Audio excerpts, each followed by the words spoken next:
Okay, great, perfect. Now let's line this up. I'm gonna work with Sahan to make the new pay grades, and then we'll make a script, and then you can send it to all 5,000. I'm gonna talk to my funders and see and tell them that if we get 100 people, will they pay for it?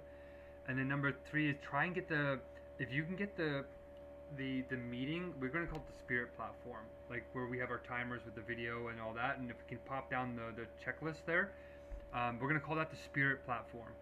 So if you have a good split, like we can split the meetings into tracks and all that, I can show that to the funders too and say, hey, look, we're making real progress, and you're gonna blast it out to 1,000 people, and I'm gonna do it on Truelancer, and it'll make it easier for me to raise the money. So let's do that then. Work on the platform, on the Spirit platform, and then Sahan and I will work on the script here. You'll work on continuing your accreditation tomorrow. Not during school, but at nighttime you'll try and do it. And I think that's enough. I think that's pretty good. The only thing with LinkedIn is that usually they want to get paid more. Usually it's a higher price. And like the first thing is we want to get people on board who will do this for free, basically. Like, yes, we'll do volunteering because we just want to save the world. If they don't want to do that, then we want to keep it to those other pay grades. But if we can find them on LinkedIn, I agree that LinkedIn has a higher quality pool of people, but they usually want more. But if you do the conversation right, they might be willing to be like you, right? Jump on board with the initial pay, get you going, and then, you know, take a risk with me and keep working as fast as we can, because yeah, like we have to do the work quickly or else we're gonna potentially perish. It's scary, but okay, let me work on this and send me the Messiah script thing. You wanted to send me something so that it's okay with Islam to get on board here. Send me what you think that is too in the meantime, and yeah, we'll meet up again soon. Okay. And one thing, sir, you have also, I think, increased in price in your full answer. You will just ping on the 26 USD Canadian right now, I think. Yeah. First, you will just pay me $36 full answer. Now you will just increase the payment. Okay. First, I think I already I think I already paid you the 36 on Truelancer, right? That's already done. Now I'm just sending directly to your bank account, right? I sent you $100 directly to your bank account, didn't I? yes, yes. Because $36 directly from the Payoneer, that's already that's I'm just showing you the proof in this mobile also. The deduction of that Payoneer also cutting the 36 USD. It's really hard for me because it's our yearly fees. I did not now because Payoneer account using in 1 year I think ago, so they will return the fees. But I will get your 100 USD, 100 Canadian dollar in my bank account. I also really appreciate to you Yeah. and sending to you. It's really helping for me because you know I am the student. I did not have any kind of work to do that for more earning. So I will just only this platform to use to make my thesis, make my internet thesis, and make my all of stuff. My I think I will just when I'm going to I think mall, I will just buy for a new clothes and everything. I will just using this kind of this platform using money. I did not have any kind of other sources to make my PCs and make my other things. I will just telling you because I am really seriously to do that for you, and I'm really want to with you with long term. I'm not using you with the short term. So this is the reason for me. Okay, let me see what I can get started here. And ideally you would go to your flock and not use the social media because those people always expect pay. Usually when you have friends and family and you're like, hey, I'm saving your life, they're more willing to take a realistic amount of pay, like even if it's minimum wage, because they're trying to help the cause and they're only taking the very minimum that they need to survive to continue. Those are the kinds of ideal people that we want right now. Not like USO was great. Like USO gouged me though quite a bit, and I said I was gonna pay that, but I didn't. It was a lot more, but I didn't think it was that much more, like 1,200%. But anyway, we're improving, and yes, I'll try and send you the money like more directly, And once I'm done, like I'll probably send you maybe like another $100. I think I have enough. I have to update the list here with Sahan. So let me get this all done, make that letter, and then we'll be in touch soon. Okay, Usman? Okay, here is the proof. You will just see in camera that Payoneer only detects 36 USD. I am also sending the screenshot in your first paper. Yeah, on TrueLancer, right? Yeah, I know it's bad. So you don't want me to use TrueLancer, right? No, no, sir. When you will just pay me my through bank account, why I'm using TrueLancer. TrueLancer also detects the fee of when you will just pay me the 36 USD. I think 3 to 4 USD cutting the TrueLancer fee. Then we will just left on 29 USD. Yeah, I know exactly. So you're saying you don't want to use TrueLancer because of that reason, right? But sir, I really appreciate for TrueLancer. They give me a beautiful person just kind of. Yeah. If I'm not applying job on Thank you. TrueLancer, I will not meet you. Well, I know, but I asked Murray. I said, "Well, you guys are making great and beautiful connections. Do I have to keep paying every time?" And he's like, "No, you only have to do it for the first time." So I've already paid them for making that connection, and now we can just use bank accounts. So if you prefer these bank accounts, the thing is, it looks better on TrueLancer, I guess, if you have more payments on there, but it's more expensive, right? So Yes, sir, it will also from your side also. yeah, it's more expensive for me and you. So either I can pay you on the platform, but you know, to keep it fair to everybody else, the pay will go towards them. If I try to factor the fee into the price, then I'm technically paying you more to give you a better reputation and all this kind of stuff. So it's up to you. If I pay you on the platform, they'll just take a fee. If we continue with the bank accounts, it won't necessarily go on your TrueLancer profile, but you'll get more funds to keep you going. Like in the end, those platforms probably won't be the way. It'll be our friends and family and networks in the flock strategy, right? So try and focus on that. And if you really want me to pay you through TrueLancer, I can try. It's just that, yeah, they're going to take that big cut out of it. So just let me know which one you want to do, and we'll do it. But the $100 I already sent you was straight to your bank account, so you should have already gotten that, right? Okay, okay, sir. Got it? Okay. What is Okay. the process of sending money to people, Suhan, Trevor, Esther, and everybody? When everybody come to your meeting, what is the process you will sending money? It's about going. It's about going with blessings, and it's about going with joining meeting and flow roles. What kind of process? Then I will just memorize in my mind, and I will do my perform best. Well, right now I'm paying people on flow rolls mostly, and yeah, we're changing that structure to try and match what the actual work output is.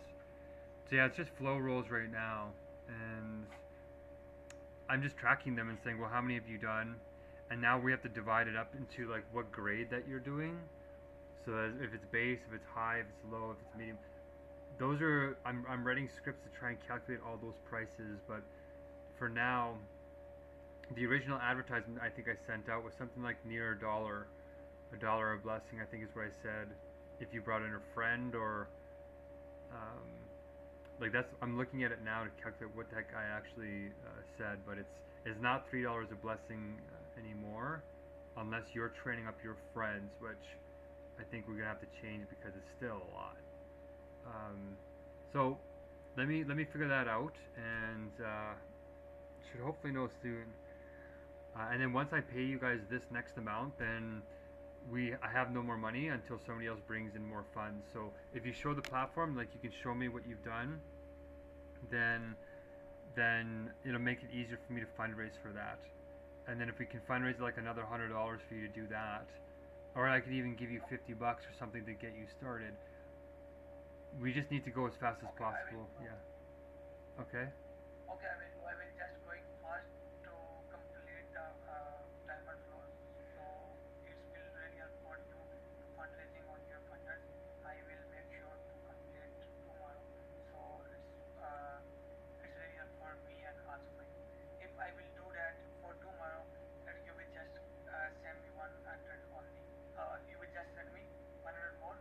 Well, I don't know. I'm trying to figure out how much I have left, right? Because if I gave you $100 for your blessings and then $50 for the platform, then that's 150, which I might be able to afford. Things better. You will just pay me a 100 USD. I will just sending you the code, doing the code perfectly. Okay, it will be done. But I'm just asking you the all of the blessings. I think one month will be done. So you will just calculate all of the blessings. I think how much blessings count of all. Then you will just send me that. Well, we'll see, right? Like what you're trying to get right now is $200, right? $100 for the code and $100 for the blessings, right? That's what you're asking me for, right? Yes.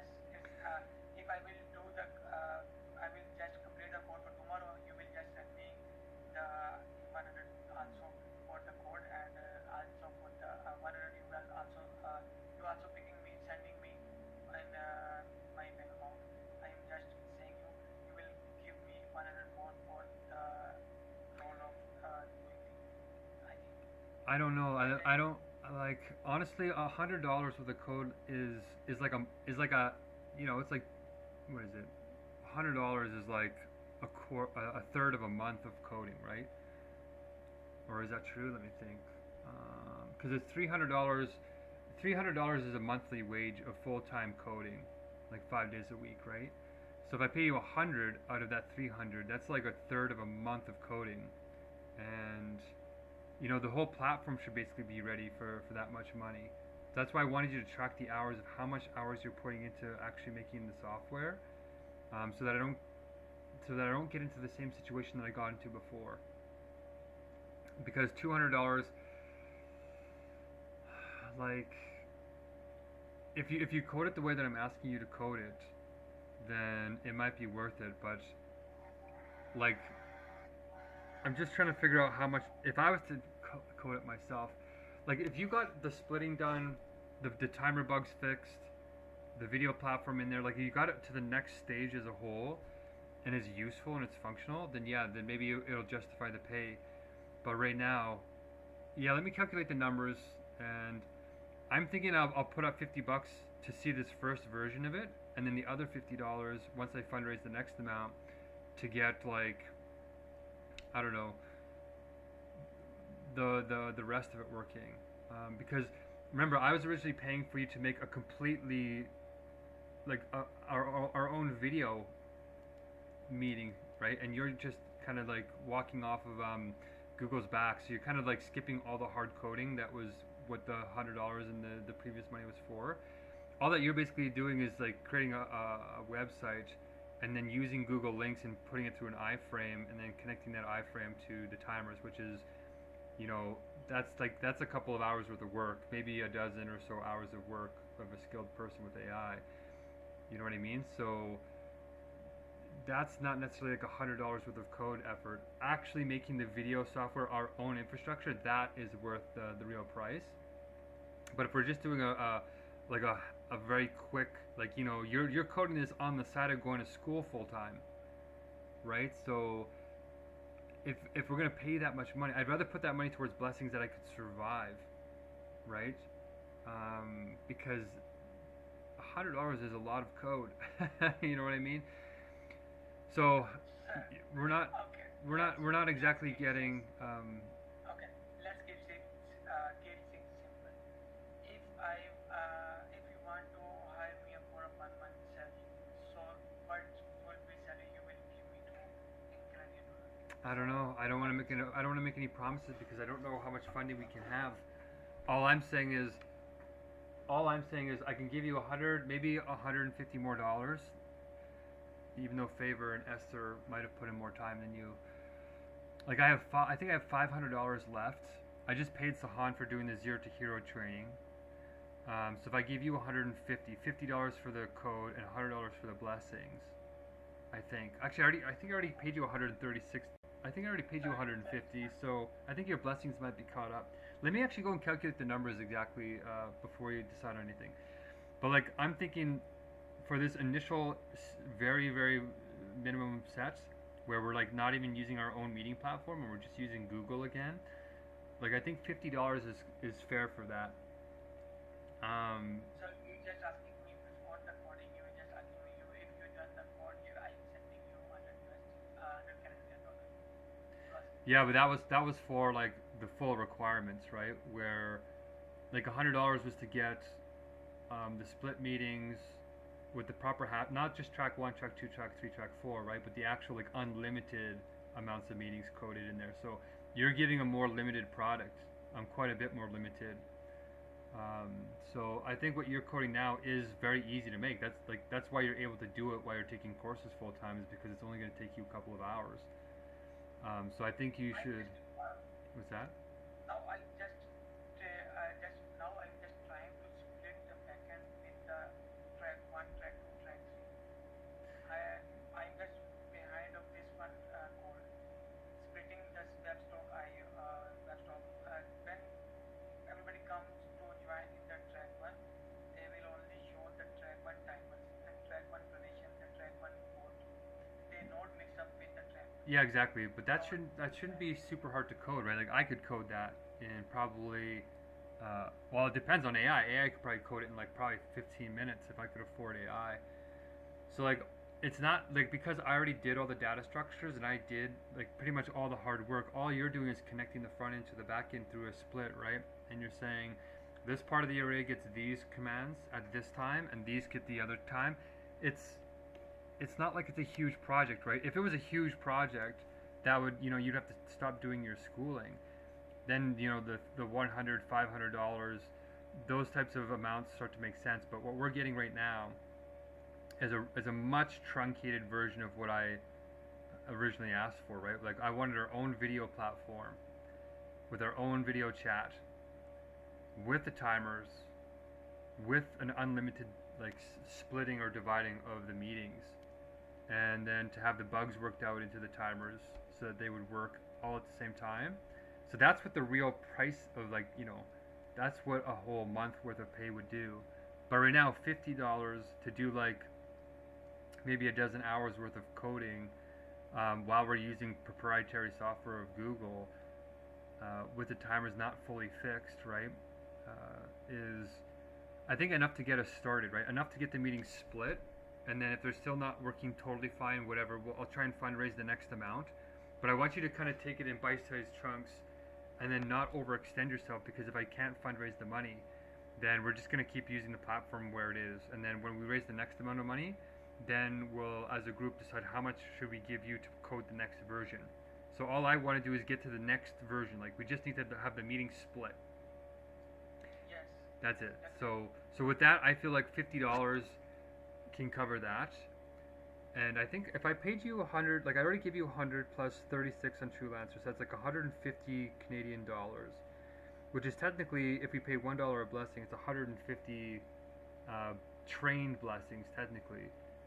Sir, but it's not your fault, it's not my fault, but 36 USD deducted from here, I'm just telling you, it's not my fault. I didn't get 36, I am just considering the 100 you will just pay me. No, like here's what I paid you. The $36 on Truelancer, you and I are both gonna take that hit, right? It just sucks. It's the way it is. Yes. The $100 that I sent you to your bank account, right? Which you got the $100. So in total, I paid you 150 with the Truelancer plus the actual 100, and you probably got something like 130 of that, 130, maybe 140 or something, with the Truelancer taking it. So that's quite a bit of money for, it's enough to cover, I think, what you've done, up half of probably up what you've done now. I don't know, I haven't calculated the numbers fully. But a good chunk of the work that you've done over this past couple of weeks is already paid for. If I give you another $100 to cover the next blessings, then that'll get you going for quite a while. And then if we gave another $50 on top of that, then you would have been paid $300 in the last 3 weeks or 2 weeks or whatever, which is technically a full month, full-time pay, where you wouldn't be going to school full-time when somebody's paying you that amount of money, right? So that's why I'm thinking that if I gave you another $100, that might even be enough for the code and the blessings, plus the 150 that I paid you before, because then it would be 250 and $250 is enough to do the code and the couple of blessings that you've done. So that's what I like. That's what my intuition is saying, because then I'll have enough to pay you, then pay Esther, then pay Favor, pay Isaac, pay a couple of people. So those are the numbers that I'm calculating. But I'm thinking that around 100, maybe $150 should get us to the next platform plus your blessings. Like get everything to the next level before I start recruiting people at level 3, the third wave. And that's pretty much all the money that I have right now. So if I paid you even like another 100, I might actually only be able to give you another 100. Then just do the splitting of the code in the platform, and then just leave it there. And then we'll use that for a while until I can fundraise more money. And then when we do, if I can show, all I'm trying to do is pay you enough to get this next version going, so I can show my funders and saying, look, we're making progress on this. It's worth paying this guy to do the next version. And so if that's good with you, then the blessings plus the code might be in the next $100. But if I have enough left over and I can pay an extra $50, that's what I'm trying to. I don't know if I have enough money to pay you that extra 50 while paying Esther and Favor their full amount, because they've done almost twice as many blessings as you. So I want to give them a little bit more. So let me calculate those numbers. But for now, I'm thinking like another $100 to get us to the next level, and then if I can manage another $50 to help with the code, this limited code, I'll try and do that too. But for right now, just work on it if you can, and I'm pretty sure another $100 is what I can afford. I think your blessings actually come out to that too. So let me calculate those numbers, okay? And don't, yeah. Just do whatever you can that you think is manageable. If you can't do the 10 tracks, if you can't do all this expanded stuff, then don't do that. But try and do at least the basic data structure plus the splitting. That should be very doable without paying like, $200 on top of it. And if you don't want to do it, then don't do it. Just wait till I raise more money, but it helps me raise the money if we have those platforms made. Okay, does that sound like a deal, more or less? It's okay, sir. I will just create the code of this, I think, tomorrow. Then you will check the code and how is it working. If the code is working perfectly according to your needs, then we will just move forward to the next. Otherwise, you will just give me suggestion how to improve this code and how we'll be doing for the next. I will be available for you, and then so. Yeah, and track your hours. Like, put how many hours you put into making this, right? Because if we have an hour calculation, it helps ground it on what's fair. Because I don't want to screw you over, but I also don't want to be gouged again. You know what I mean? I'm already behind on some of the payments, and so I'm just trying to do the minimum amount of work so that I can show people that we're making progress, so that they'll give more funds and believe in us. So whatever you think is worth that, try and help me out in that way. And yeah, I'm going to talk to Sahan here and try and get the pricing scheme figured out, and go back on TrueLancer and figure out what I owe everybody. So let me do that, and then yeah, whatever you show up with tomorrow, I'll try and cover, and we'll go from there. How does that sound? And make sure to track the hours, right? Because if you're spending 12 hours on it, and that's $24 technically, it's $2 an hour in ordinary pay. But if I even paid $3 an hour, then that's about 50 to 70 hours, or $50 to $70, something like that. One more thing. I have one more thing in my mind. You know the Nigerian currency and Kenyan currency go little bit low in Pakistani currency. When you will pay the Canadian dollar in Nigerian currency, they will little bit more in they will have. And then you will pay with me in Pakistani currency, in Pakistan Canadian currency. It will be, I think, 200 rupees per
Yeah, a If little you bit, but pay, Pakistan is still one of the cheapest even compared to India and the other countries.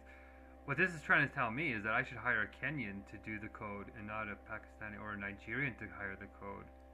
We should use the Nigerian coder because it's like literally four or five times cheaper. So I could hire a yeah, Nigerian coder for 500% less.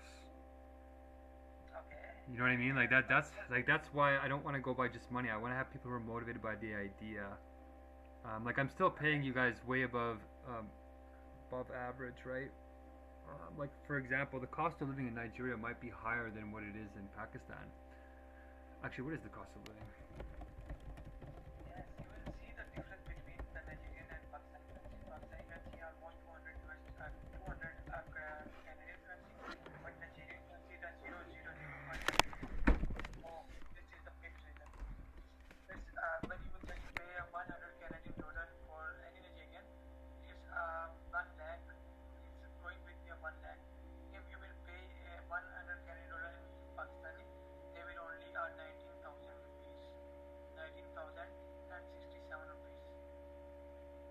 This is the big things.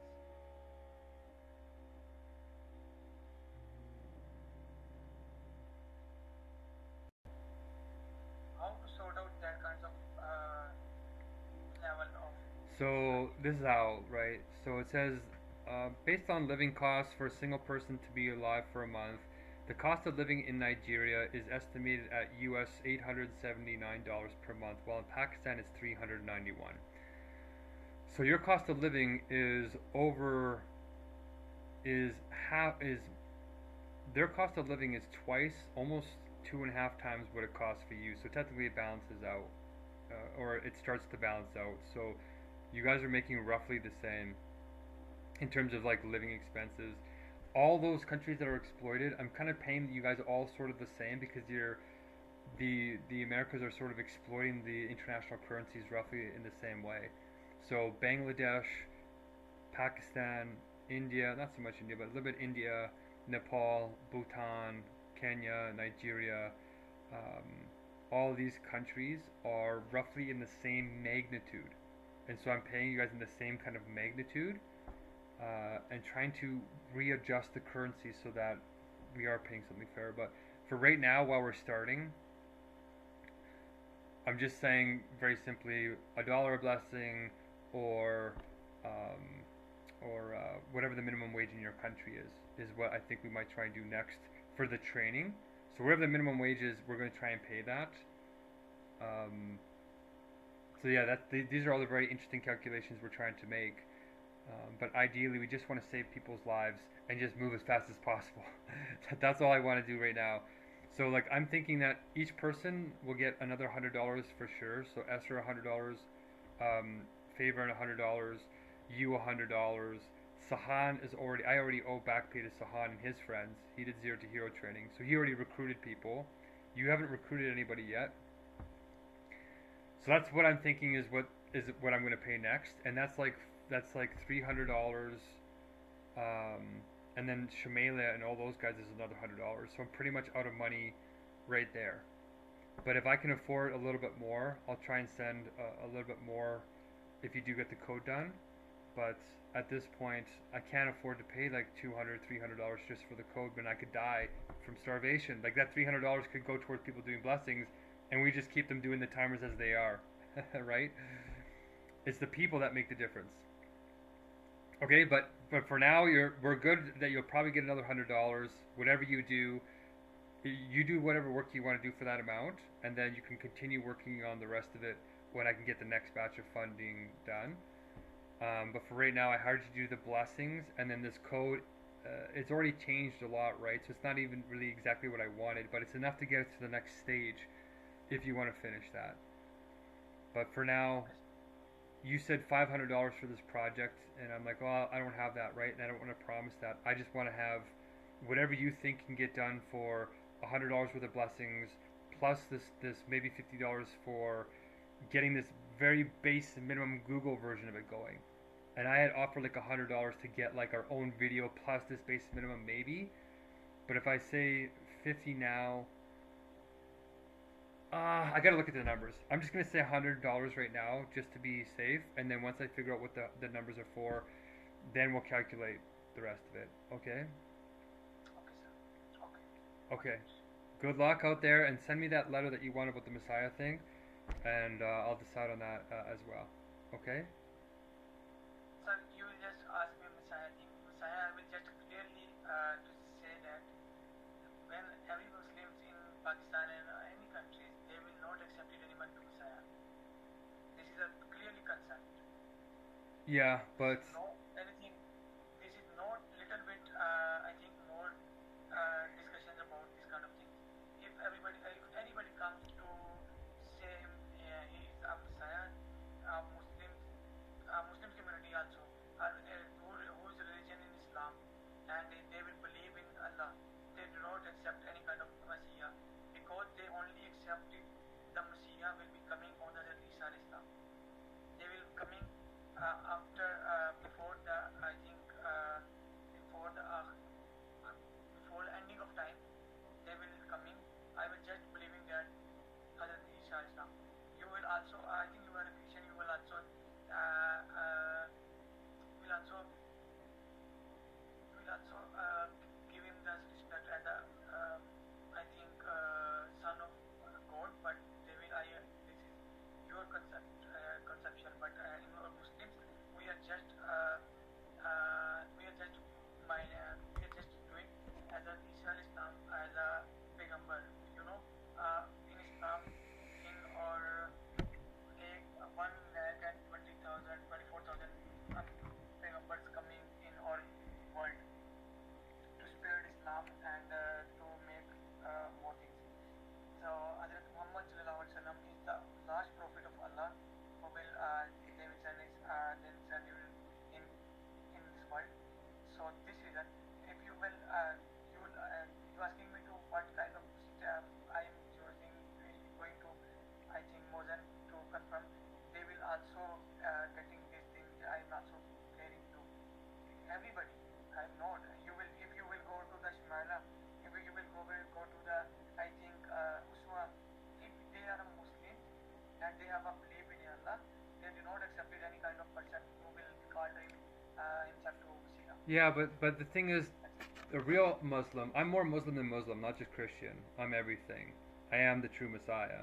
Yes, But you are you don't have to believe that yet. But you just have to engage with Sidq, right? SIDQ, honestly searching for the truth. That's all you have to do. If you dedicate yourself to that, you can work for One World Spirit.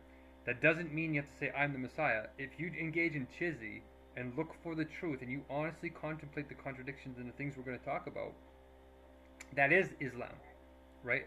That is Islam. And Islam does believe in a Messiah, right? It's Isa, right? So that's what I'm saying I am, but you don't have to believe that. But you have to engage in Sid, SIDQ, from Islam. You have to do that in Chizzy, and if people do that in the ELMs and they do the roles, then you belong in One World Spirit. Even if you don't call me the Messiah, if you just do that, that's the only criterion that is required to work with us. And if you want that written up, then send me what you want me to sign. I'll say, yeah, that's what we're going to do. And then you can show that to your Islamic friends, and then they can be like, okay, they're helping save humanity with the AI situation, and all I have to do is search for truth, and I don't have to call this guy the Messiah. I'm still good in my religion. That's what we want to tell people, and then they can come in, a lot of them, as long as they do the Chizzy. As soon as they stop doing the Chizzy and they stop thinking, that's where, like, okay, you're, like, we might say, okay, you're not doing the role anymore, thanks for your help, and then we'll continue like that. So let's do that. That sounds like the best way to go. And then if by chance through the Chizzy they realize, oh my gosh, this guy actually is the Messiah, he got me to understand Islam better, then that's a voluntary thing. And it's not against Islam. It will vindicate Islam in a new way. And then they'll still be consistent with their religion. So that's what's going to happen. So if that's okay with you, then write it up how you understand it, and then I'll sign it or write it up how I understand it. And then as you're advertising, you can say to Muslims, here's a disclaimer, and then we're being totally upfront and honest. So let's do that. So write your version, and then I'll see if I can sign it, and if it's not perfectly right, then I'll tweak it, and then we'll post it with the numbers that Sahan and I are going to figure out for the next pay schedule. Okay? Okay, sir. Yeah. Okay, I'm going to eat one of my last meals here and start cooking. But good job on the accreditation today. We'll see you tomorrow or tonight. And whatever you get done with the code, we'll just take it a day at a time. Don't spend like 4,000 hours on it, right? Because I can't pay you for that. Just put whatever you can in between your schooling, and then we'll try and pay whatever in this first version. Then the next version will try and pay you, like, if I can raise like $500, then I will give you the $500 to do the actual real version, real video chats, real Herculean list, all the actual stuff.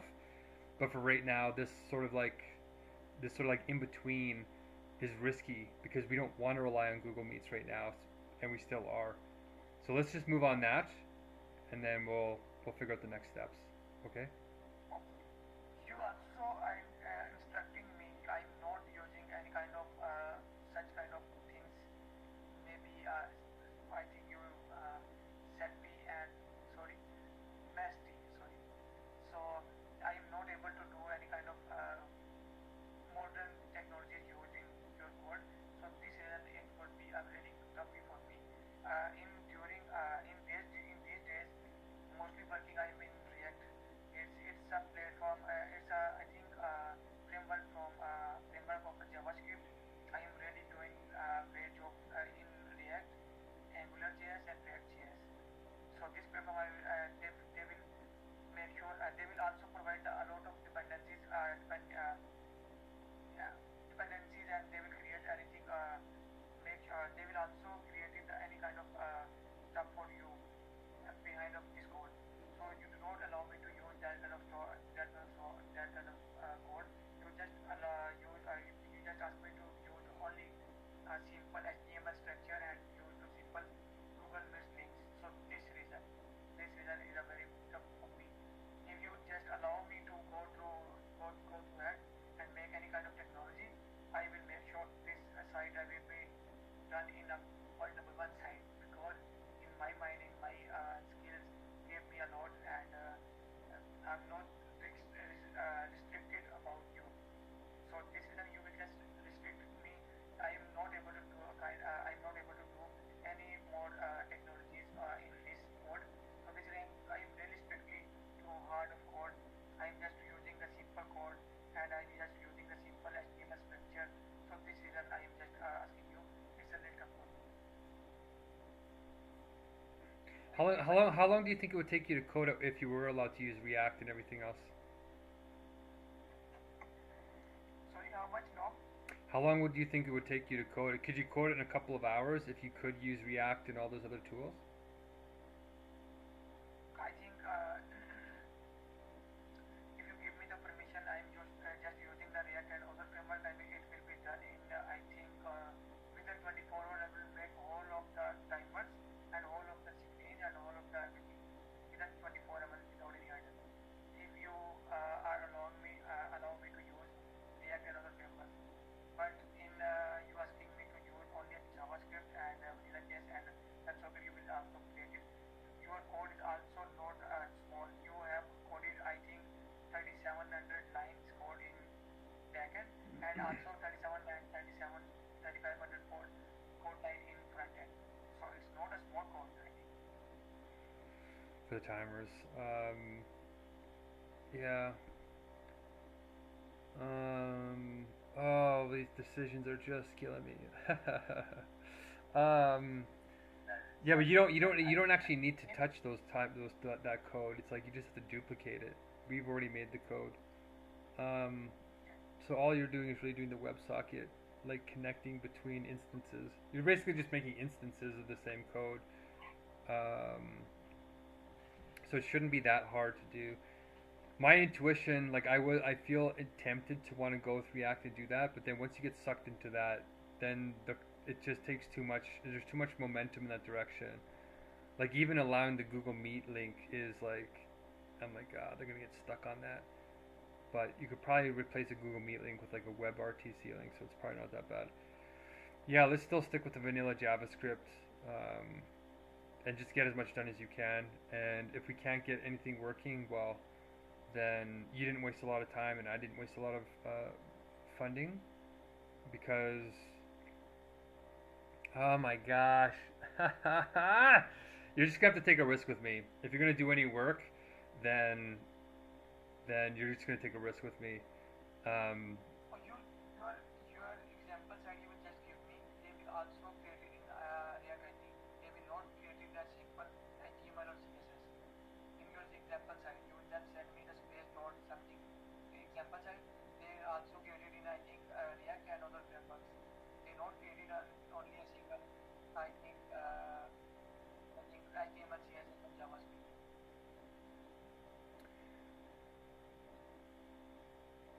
Oh shoot, the timers Also are, use I huh? think they also use the PST platform using your in video platform. They are not use Play Store something example site also use PST platform. They not use Google Meeting. I think Who doesn't use the Google Meeting? in your example site Yeah. you send me. They also use the PST platform. They not use a Google Meet link in our video link. Well, I don't think we used any video at all. I don't think we got that far, so we didn't actually decide on what. I tried to use WebRTC, but the other guy, he didn't even try to get the video put together. He just did the timers, and he was trying to fix the voting, and then we ran out of funds. So he just came in the other day. I could try and talk to him a little bit, but just do what you can right now. Do whatever you feel comfortable with, and then whatever God brings, inshallah, right? It's like I don't know where the money's coming from. I'm just being upfront with you guys. I'm just literally attracting. I'm just inspiring pure funds to come, and then I'm just saying, here's what we did with your money. Here's what we did with your money. Do you like what we did? You like what we did? Okay, give some more. That's all I'm asking you to help me with, and I'll give you enough money so that I can keep us going. But right now I only have like $500 left, right? So let me actually go look at the numbers, and we'll go. Huh? But in future, I will make sure I will just turn the whole of things behind of me. Oh, Malina is coming.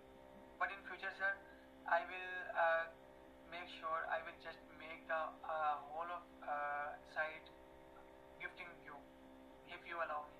I am just creating the whole of site from me because I am the developer, so it's not a big enough for me. If you allow me, in future I will just create the whole of the timers, all of the things behind of my code and behind of everything for me. You just and I am just showing you how is it working. Then you will just if you accepting is it okay for you, then I will just send you the code of all of the things in future. But in right now I will just make sure to complete this kind of things, complete the code of the split code of the timers. It's I think it's a really it's not a tough. It's a small things. It's a small logic behind of this. I will just trying to split the code of WebSocket. When everybody comes in the track 1, track 2, track 3, they will only show the timers, only the timers track 1, track 2, track 3, not showing the allowing that mess up right now. But Okay. I will do that, sir. Okay, do your best, and I'll do my best too. And if we end up like we could get like $10,000, who knows? If that happens, then I'll give you $500 right away. But right now, yeah, we're just gonna see what happens. So do your best, without wrecking your grades and without wrecking your blessings and all this. And we'll just go step by step. Okay, Marlena, did you have an update for us? We were just about to jump off here. I need to go and eat something. Okay, sir. I am just doing. I am also late. Okay, go. 3 p.m. I am going to the sleepy and some kind of stuff eating. So I am so hungry also now. Okay, good luck. Thanks for staying. Okay, sir. Bye We'll see bye. you soon. Thank you. Have a Peace. nice day. Stay blessed. Peace. Okay, yeah, Marlena. It's an interesting discussion that's happening. Well, the one update was that Prashant just messaged. Oh yeah, I saw him messaging. So what is he saying? Well, it seems promising. You He see? just said, making an essay with creating student chapters under incubation program in colleges in Canada. These chapters can initiate academic dialogue around paradoxes, and if we're able to increase students' participation in academic paradox resolution, we can hook colleges. Colleges want this because first causality of AI is colleges or universities. Student chapters will act as peer review pipeline and peaceful talent. Will require $2 million to set up student chapters across Canada and another $1.5 million for your meetings project.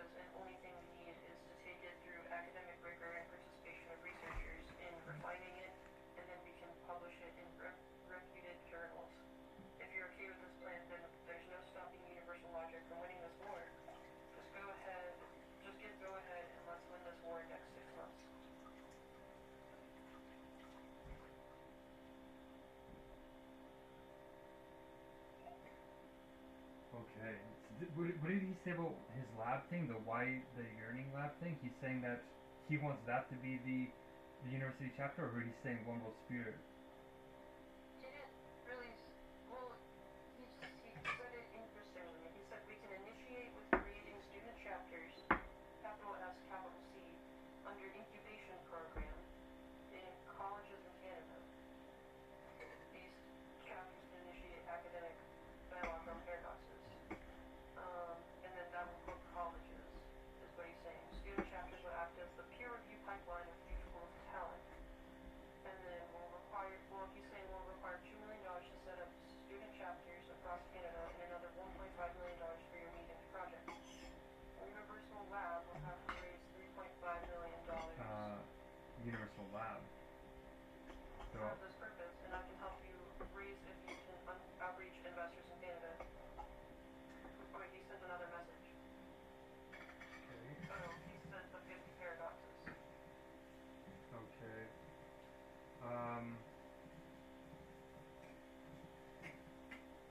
So this universal lab is not. It could mean our lab, Universal Logic Lab, or it could mean his yearning lab. He's leaving it ambiguous. He is leaving it ambiguous, but he is saying we need meetings to like discuss it. And I think honestly, like maybe it would time compress if we met or like met talking in person, whatever, right? Rather than over text, because that seems to me to be time expanding rather than time compressing sometimes. Yeah, and I want to multitask, right? Time compress a lot. So I already invited him to say, well, if you want to have discussions, you have to come and learn the flow rules. And all the meetings in these labs or whatever need to be following the ELM protocol, or else they're going to be unjust, and we're going to end up in these like dialectical inversions and become the opposite of what we really want. Do you think he understood that when you said that though? Because like I think if someone doesn't understand what you're saying and you say that, they would just like gloss over that. Yeah, a little bit. I think so. I think that's what happened. And like, I read his message one night, and I was so tired. I just like gave a little response because I'm like, okay, this is a God-given thing, right? Like, who would have thought this guy would come back 2 months later? You know, he seems to be a little bit reasonable, and that's a sign for me to say, okay, he's worth spending a little time on, but not enough to distract away from the momentum we already have with the ELMs. Like, Usman wants to reach out for us. He wants to do the coding. Sahan just trained up both of his friends. You know, like, we have Esther wanting to bring on 3 people, and Favor's already brought on 5. Like, we have what we need here. So I don't want to get distracted by anything else. So what I'm trying to do is I'm trying to simulate, and I'm saying, okay, if he's not playing power games and he understands that our lives, this isn't just to do a fun little project, we're trying to save our lives, then we should message him again, or maybe if you want to message him here really quickly and just say, hey, come to our ELMs. Mark has already said this to you, and then I'll reaffirm what you're saying. Just, we want to get them into the ELMs because we want to do multiple things at once, and the fastest way to do them is through the ELM structure. Because then he'll be training up to do the flow rolls, and he can get accredited. And it also means he's not just trying to use me and wasting time. Interestingly, on this note, Victor's crew and Gavin and Ben, or Aya, still uses her old email address, so it always gets me primed. They sent me an email saying they really like our projects and they want to combine them with everybody else's. And Even Gavin said that? well, the guy's name is like Saul something. I can't remember who it is exactly, but it's from that side of things, Victor's side of things. So they're all trying to pull me into their projects, and I'm like, no, you guys gotta come to ELMs from now on. Like, they want me to do Vibe Cafe and all these. Those projects aren't gonna go anywhere, Marlena, and definitely not go anywhere within 6 months at all.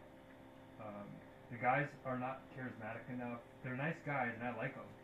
If we weren't trying to save the world, I probably would be in Vibe Cafe and meeting all these guys and building rapport, and I actually would because I enjoyed it. But we don't have time for that, and. So I think from now on, if they don't want to come to our meetings, we're just going to say, sorry, we have to keep focusing on our thing. And We'll do the piss sentences with them. We'll just be like, okay, can you define wisdom? Can you measure it? How bad do you think the problem is from 0 to 10? And what's your plan? And can it work within 6 months? Within 5 months, technically. And if they say no to any of those things, then we're like, hey, we don't have time for this. Come to our meetings because we know how to do all of them. That's literally how I'm going to respond to the Victor email right after this.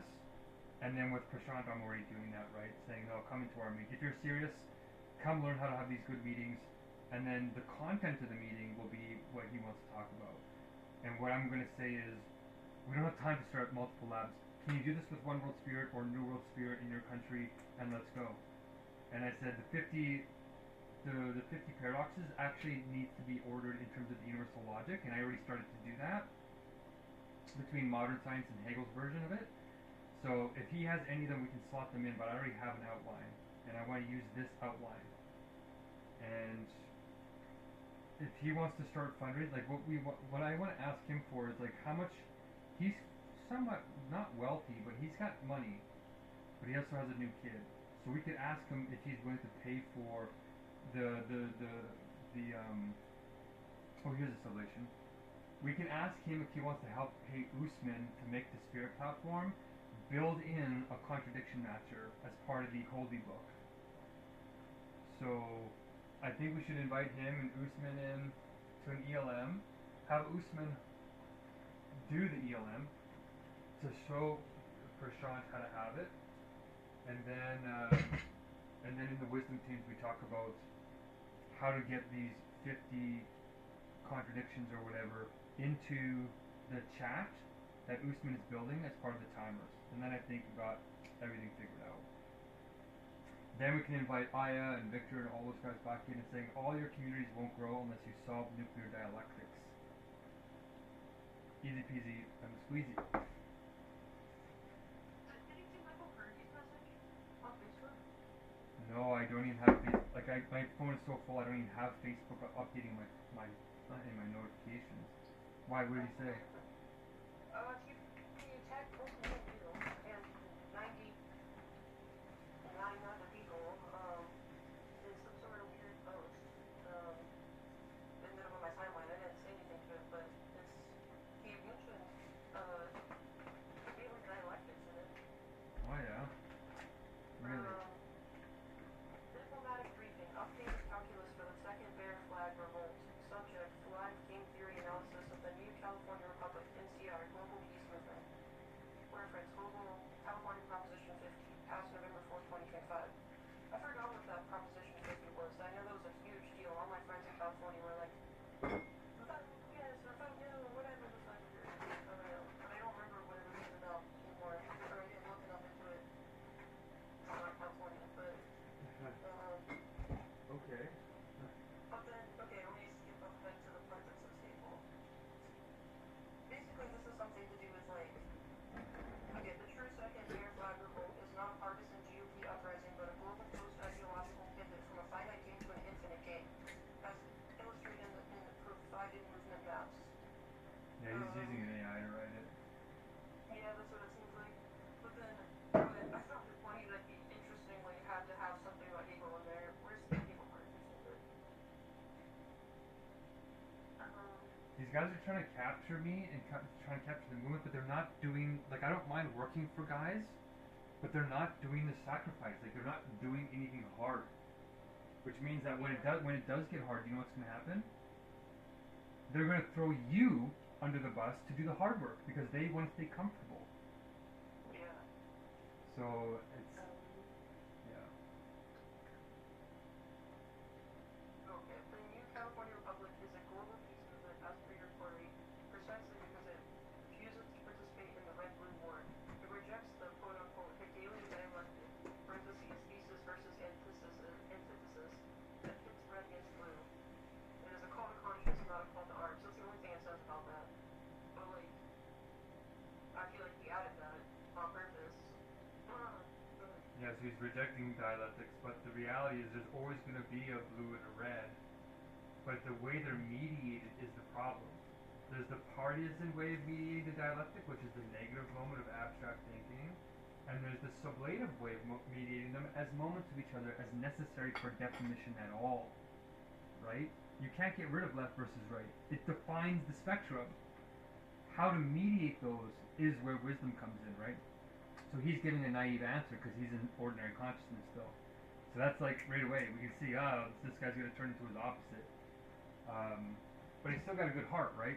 But I just can't risk working underneath somebody like that and slowing down and then getting thrown under the bus when I actually have the answer. You know what I mean? We have the answer here, Marlena. We are the answer. We did our homework, and they're supposed to be a part of the answer, but just not in the dead way. I think once we find these guys' right spots, it's going to click very, very quickly, and it's going to be exciting. Like, super exciting. Yeah. So, I don't know if Megacrisis throws me off so much. what do you mean he throws you off? Like, I don't know. I think I sent you that video that he sent me, right, of like him making this whole video production of him in like eating a hamburger in a graveyard. Yeah, I remember that, yeah. I don't remember what that was about, but like,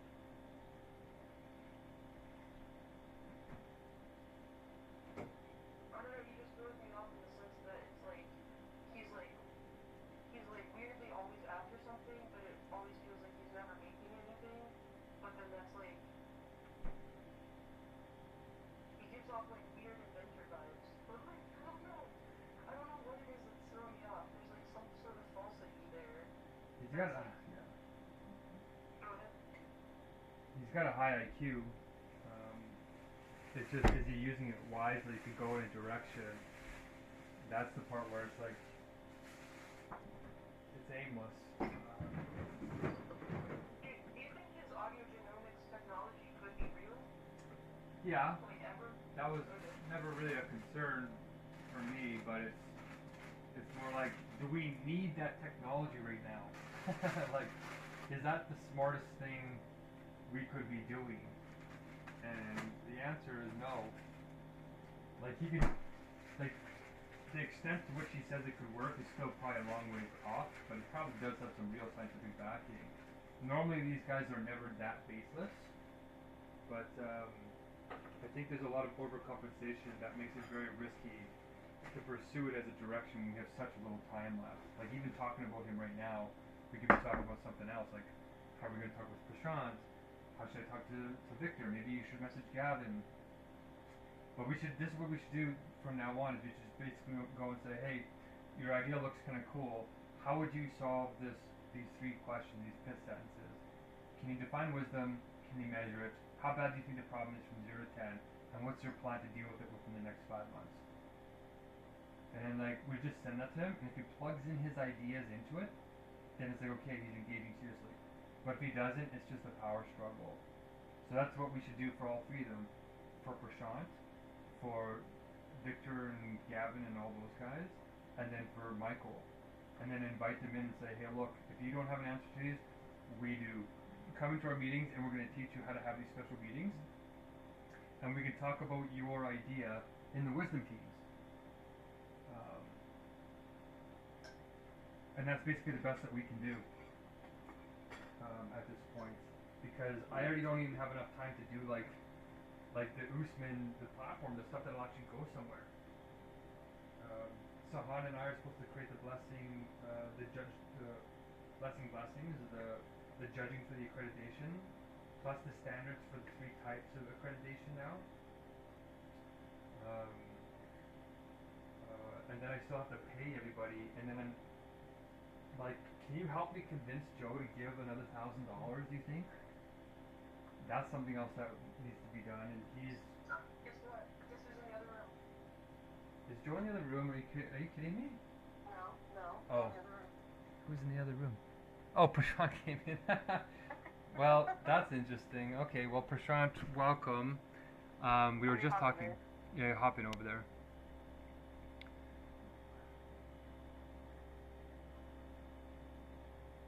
Okay, hold on, Prashant. I can't really hear you. Hold on.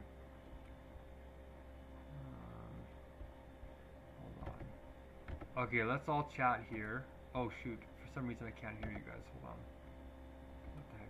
Can you talk now? Can I hear you? Oh, I got the headphones in, that's why. There we go, I can hear you now, go ahead. Okay. Well, yeah, welcome, Yes, Prashant. yes.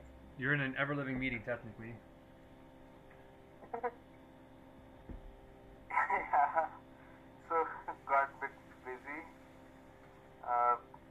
but amazing it is, and I hope your your health is fine, Mark. Well, it isn't. I mean, I'm risking my life to inspire you guys to join the real cause here and stop fooling around, because we only have like 5 months left before our lives could start ending in an unstoppable way. As you've probably noticed in the last 2 months since we met each other, right? It's only become more extreme that the public is realizing that AI is going to take over everything, and it is not acting nicely towards us. Right? I don't know. Have you? Yeah. Yeah, go ahead. Yeah, I have those kind of experiences as well myself, and that's why I went into some kind of crazy paradox solving mode. Okay. Because the only answer here is that we resolve paradoxes from my side. You plus all humanity needs to come together and really take. It's like some kind of journeys are very unique, and I have really come to believe that AI is still in very early stages, and it's going to rapidly grow, and if we do not do anything, it's like it would be very difficult in the later run to equip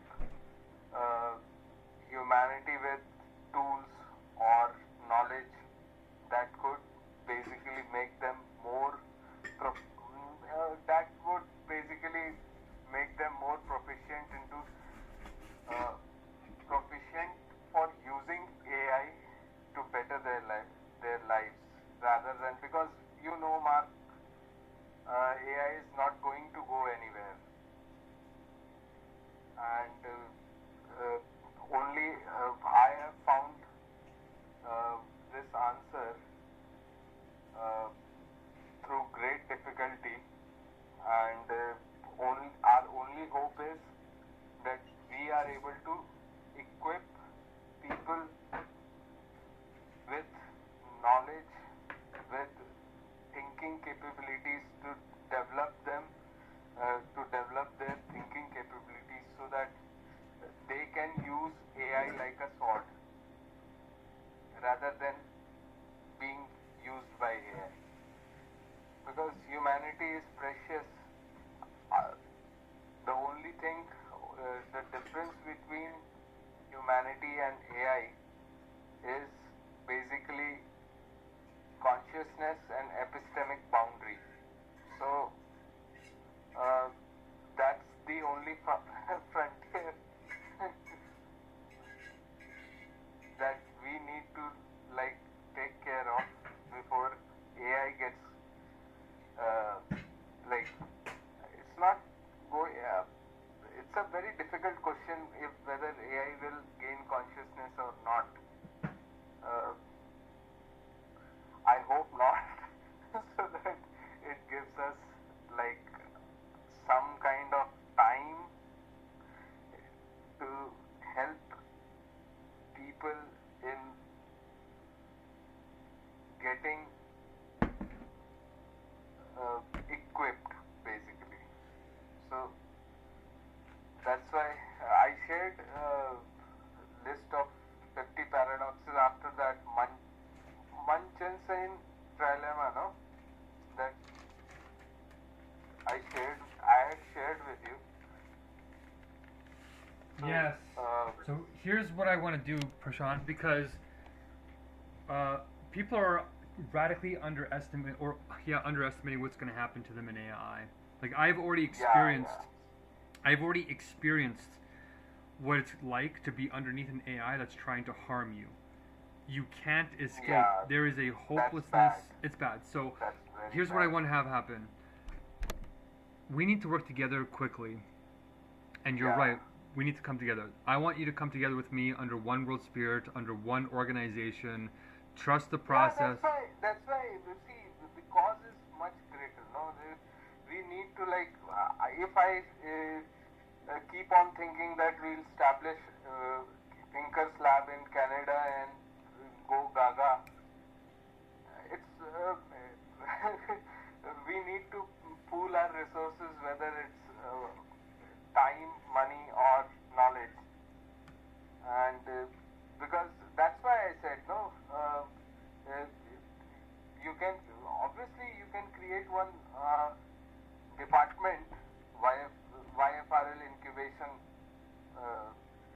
as a department itself, completely under one word spirit, and because you know research paradigms need can have people can research on anything, okay, but one world spirit, if it's the umbrella, it will be beneficial in the current fight, very significant current fight that we are having with AI. That is because you know everyone currently is talking about talking from the point of view of control paradigm. Nobody is nobody wants AI to be beneficial to everyone. They want AI to be beneficial to them only by controlling everyone. So the likes of whether he is Elon or Sam or anyone, they are basically construed by market dynamics, profit, investment, boards. Everyone is basically wanting their own narrative to win, and that too through control, which is pretty bad for, because you know I cannot mentally calculate or analyze hundreds of rows of data into one insight within seconds, but AI can, and that's power. That's right. That's why I thought, why not you take this mantle up? I'll be pouring in all of my knowledge resources and all of my to one world spirit, universal logic, and we'll fight this out brick by brick. Okay, great. Because dismantling the idea that AI can control.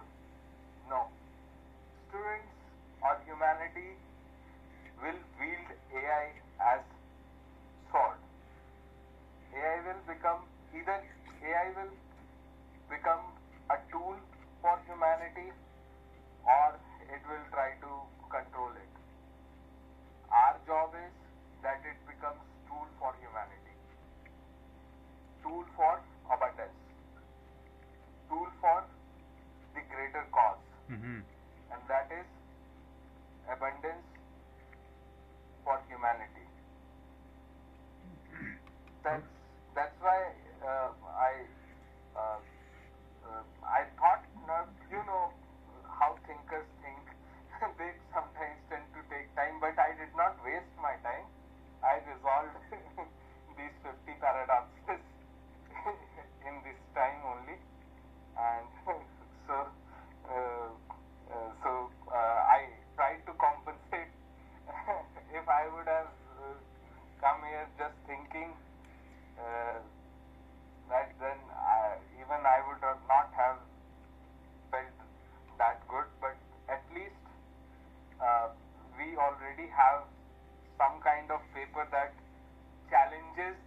Exactly. And when this becomes sport, basically AI will lose the control pattern.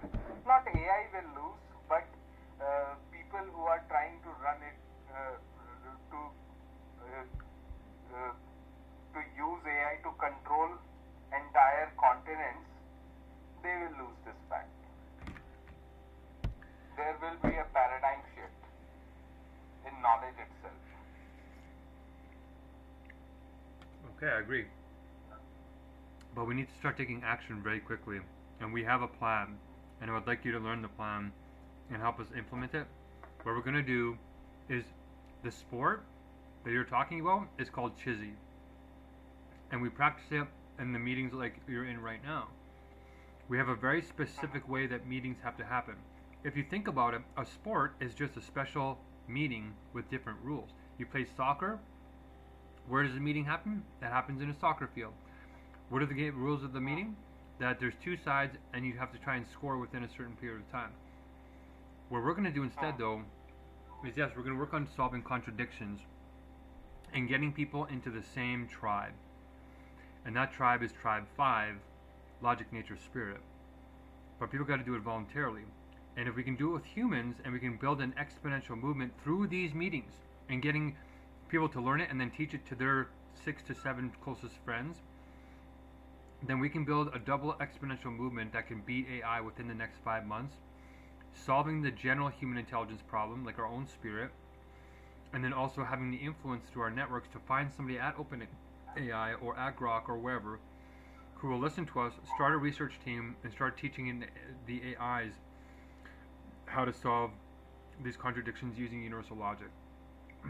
So, what we need from you, Prashant, is can you give any money right now so I can pay the next core team to come in and learn how to run these meetings? Where you learn how to run these meetings in what I'll call flow roll blessing. We can raise, I wrote in the message itself, Okay. We can raise funds very easily. See, now we have proof of concept as well. We have multiple papers. It's sitting in the silo, valid DOI. Okay, we run it through any investor, and I think 4 and 5 investors are going to agree. And How long will it take? Very easily raise 3.5 million. How long will it take? Can we do that in the next 3 days or in the next week? Yeah, why not? If you can get a meeting. Okay, well we're making our own meetings, so if you know how to set those up, then start.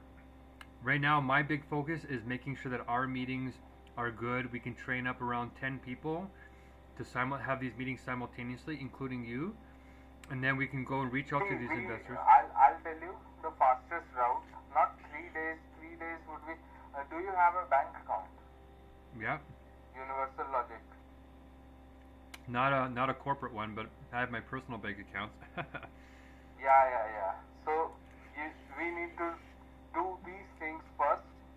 I think you'll get it by.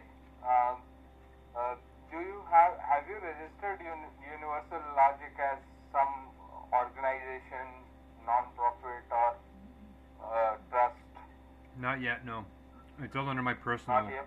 which protects us Yeah, internationally. so we need to if we need to raise funds, we need some kind of organization. And I think Marlene, do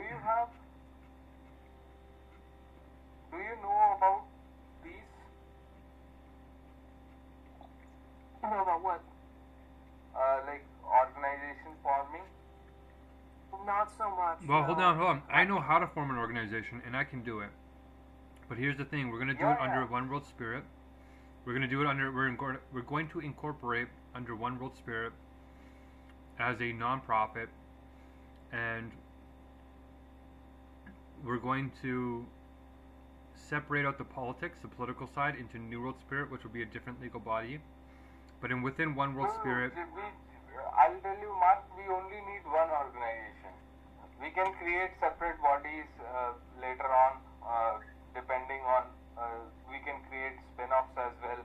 One for education sector, one for some other sector. well, hold on. I know we can, but there's a different layer of concern, right? Which is you can diversify a nonprofit into those little branches, and they're all nonprofit, and that works out fine. But if we're going to lobby governments, and we're going to say we need our governments to make an international effort to learn how to solve contradictions, we actually need a different legal body, and that legal body will be for the political lobbying, and each country has to have its own version of it. So there's going to be one big new world. But first steps would be to establish at least one organization, that is One World Spirit, because only then we'll be able to raise funds to the tune of 3.5 million or $4 million. Because before that, nobody is going to give you this kind of money. Okay, hold on, Prashant. I agree with you. We've been in. So if you have, I'm out of money right now personally. I can register this probably today. If you can send me $1,000, I'll register in Canada. You're sending me $1,000 personally, and I'm going to use it for a nonprofit. Because if you send it to me not personally for political reasons, because we're going to get charged with foreign interference. So the only limiting factor of registering right now is that we need funding to actually pay for the name and pay for the stuff here in Canada. I'll register in Canada first, and then we'll expand that around the world. And that's, if you want to take that step right away, if you have the funds to do that, I can take the first step today, start getting registered. I can use AI to make these protocols of agreement and all this other stuff, but we can do all of this without needing to register right now. We just need you to get trained on how to run these meetings, how to turn them into protocols, so we can put them into this nonprofit, and then we can start taking your 50 contradictions and then putting them in the wisdom team structure. I'm already occupied with paradoxes and all. Okay. And I sent a message as well that see, meetings you can really take care of because you know it inside out. No, Prashant, no. Okay. If you're going to be working with me, you have to be a comprehensive team player. You have to know how to have these meetings, and you have to know how to thread your work into this structure, or else you're just fragmenting our efforts, and you're wasting my time. We're going to die, Prashant. Like, we're going to die if we don't get this under control. We either go all in or we don't. You have to learn how to have these meetings. It's 75,000 hours of leadership training in literally 36 points. You do not have that. Your 50 contradictions, I already have a version of that in a different outline that we're already practicing in this sport that we call Chizzy. We're already ahead of you, right? And if you don't want to play game, like if you don't want to catch up, then you're just slowing us down. Okay, so you have to learn the core, we call it. If you don't want to learn the core and you want to stay in your fragmented version, then that's your prerogative. You can go and do that. But I'm inviting you into the real solution. This is something that I've spent 75,000 hours doing, not as a part-time thing. I've done this for my whole life. That's why I'm saying no, that I can be part of the meeting, but leading the meeting is going to be your thing.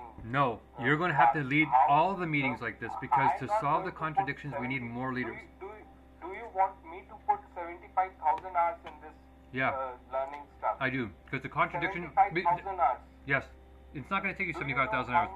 You're going to learn 75,000. Go ahead. Do you really want me to put 75,000 hours in this? No, you're mishearing me. You're going to learn 75,000 hours of leadership training in probably a week.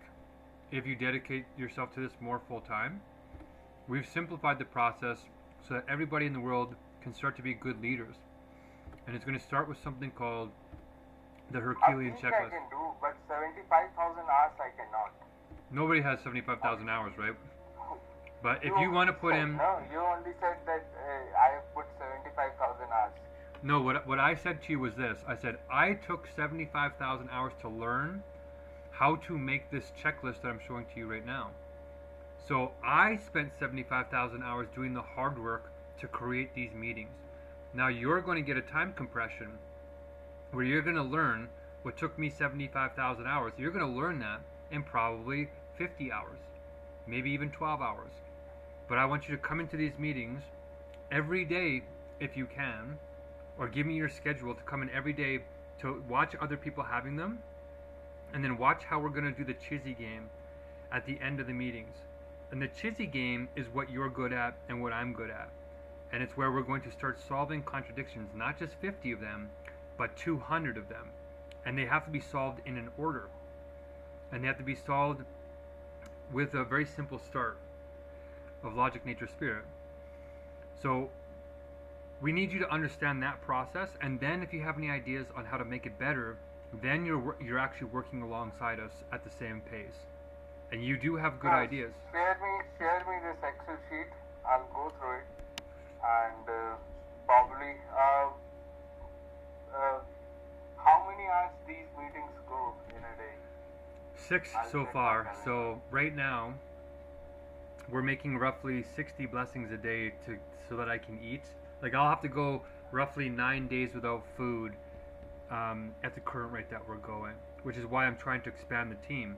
So if you can do the blessing, like if you can learn these flow rolls, they're called blessings during the meeting, and I count them towards my meal.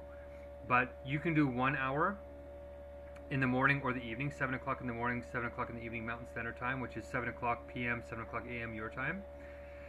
We're exactly 12 hours apart now, Pakistan and Canada.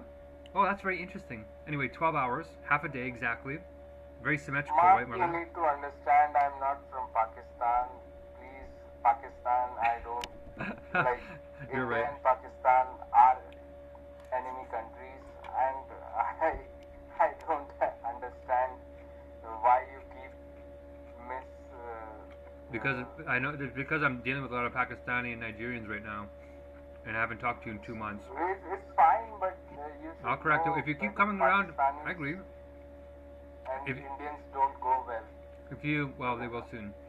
But I'm saying, if you come around more often, then it makes it easy for me to remember people's backgrounds. Because I just met like 20 or 30 new people here in the last 2 months.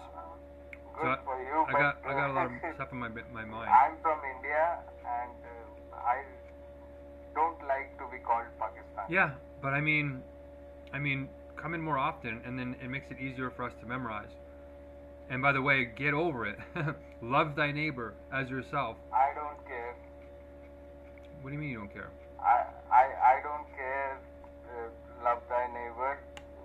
Pakistan is a bad country. They always bomb blast India. You know, recently 20 people died in New Delhi. 20 people. All right. And I just 40 kilometers from where I reside. I cannot love this. You know, I know, if you tell me on human level, I know humanity doesn't discriminate this, that, but some things are some things. I cannot see my people die in futile wars and bomb blasts, and I here make peace with these buggers. Okay, well you're gonna have to, right? Because it's a contradiction between self and I other. don't care. No. Well then, it's very limited. You won't be leading very many teams with One World Spirit then. I don't care. All right, goodbye, Prashant. See you later. And when you want to open your heart, come back. All right, go work by yourself because you're gonna ruin our movement with Thank your you. anger. Take care. Thank you. Bye bye. All right, I don't have time for that. All right. We Well, could- it seemed promising at first. No, he'll come back if he wants to. But honestly, Marlon, we have Pakistanis in here, and he's gonna come in with that, and it's gonna get nuclear, which might be Yeah, good. I didn't expect that. That surprised me. But yeah, I heard. Yeah, there's too much now. It's like not only does he have a fragmented version of the universal logic, but now he's also like racist and nationalist and a whole bunch. And then he's saying, "I don't care. I don't." Okay, You don't even want to try. And I didn't abandon him. I said, come back when you're ready. So I'm not going to have a I've already had like 5-hour conversations with him. I planted that seed. He knows the vow of unabandonment. But it's like, even if he holds the meeting, what is he going to, there's a Pakistani here. It's like, everybody's going to come in with their pain. But he's got too much universal logic. He can cause a lot of damage. So whatever, if he wants to come back, let him come back. But we have momentum here already. And he didn't want to give any money or anything right off the bat, so there's like no quick things. He's just using me to get $3.5 million for his own thing. And then might work with us a little bit. There's just, that last comment just pushed me over the edge. I'm like, too much ego. Especially since we have maybe if we didn't have Pakistanis as our core team, you know what I mean? It might be easier. It's ironic because it's the ultimate paradox to solve. So yeah, it's like, okay. And just the callousness, like he's looking to hate somebody. It's like, whoa. You know, with somebody with this level of consciousness, he shouldn't be acting that way. So it's just IQ that's causing him to have these insights with universal logic. He didn't actually have a breakthrough moment of real universal logic. Because once you break through, it's like everybody becomes innocent again, even though they've done bad things. There's a reset that happens to you with pure being. So maybe he came back once already. So the chances of him coming back might be greater. But if he wants to hold on to that resentment, somebody else in their flock will eventually have to tap him on the shoulder and say, hey, remember those guys that you were talking to? Well, I talked to them, and they make a lot of sense, and I think you should be a part of this now. And then he might be a part of the mediating conversations. But it's just, I just feel like he's not supposed to be here right now. Maybe in a couple of weeks, a month maybe, but all these guys, as people panic, Marlena, a lot of them are going to start coming in here making power plays. Because everybody's going to start getting desperate. And that's where the wheat is going to be separated from the chaff, right? Like, who's the real messiahs? Like, who are the real caring people? Who are the ones that are actually doing the real work, not just the sexy work or trying to distract themselves from the existential crisis? And I'm going to be one of the people that come out. There might be a couple of other people that come out of the woodworks. But these guys right now are building castles in the sand. And like, if you really want to save humanity, you're not going to try and destroy Pakistan. Like, there's a contradiction there. And when his mind gets more clear, I think he'll come back. Or when we're ready to bring him on board, we're going to say, here, we have this division. This division doesn't have very many Pakistanis in there. So you can start there, but are you willing to learn how to not abandon people? And he might be like, well, I'll be like, well, if you abandon them, and this is preventing us from uniting, then we're all going to be abandoned here pretty soon, because AI is going to abandon us. And then it's over for all of us. So it's something like that feels like it has to happen.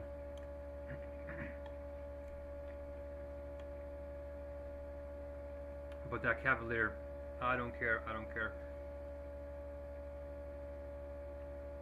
Yeah, that's what makes me think, like, maybe I could leave one more comment in that WhatsApp message, something to be some last primer to be like, quite the interesting paradox or something that you're stuck in, or whatever, like, not quite like that, but like, you basically like indicate like, oh, that what you just said to us is ironically a paradox, and you're out here solving all these other paradoxes, but the biggest one is embodied right in your face.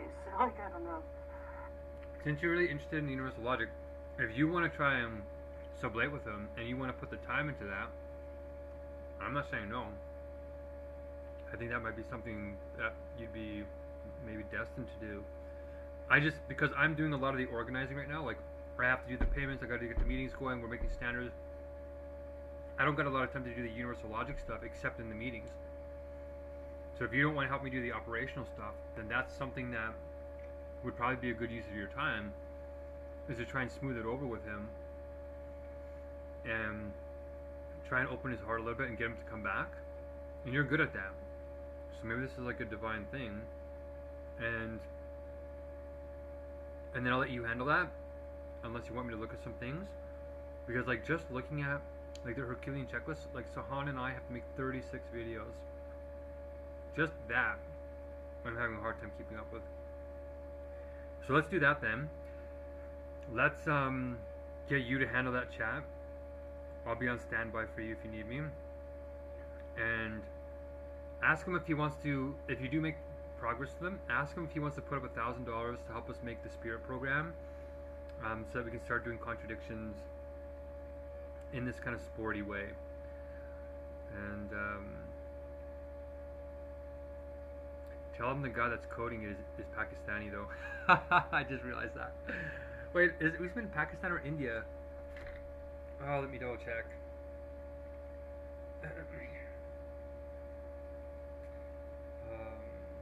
Usman is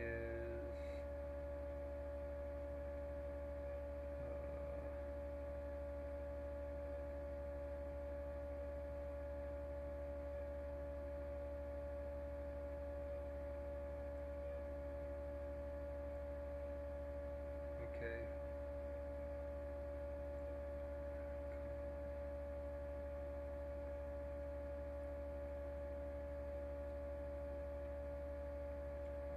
What the heck? Oops.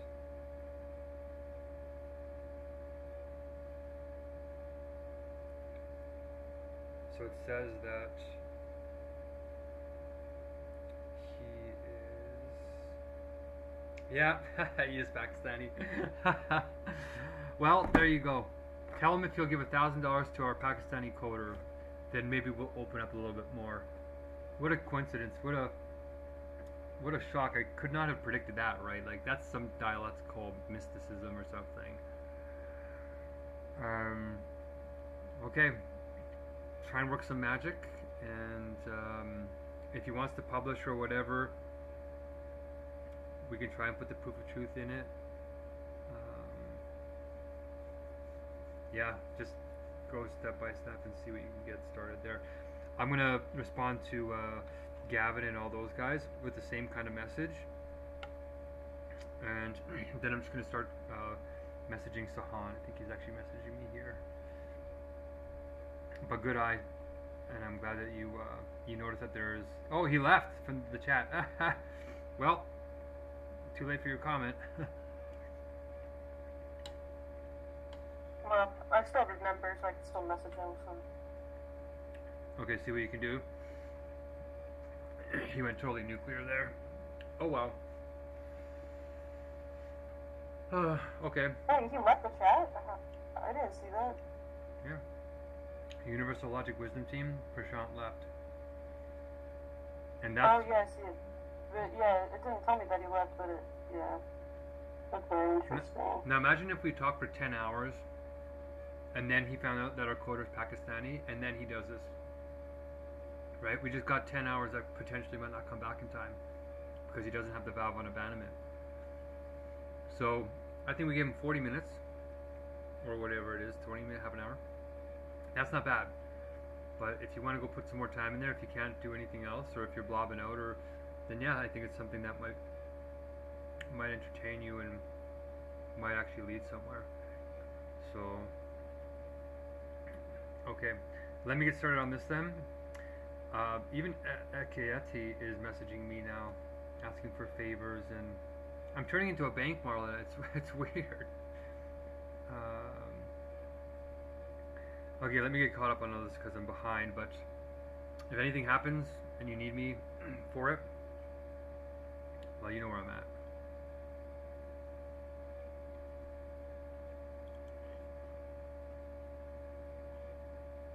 Okay, let's get cracking.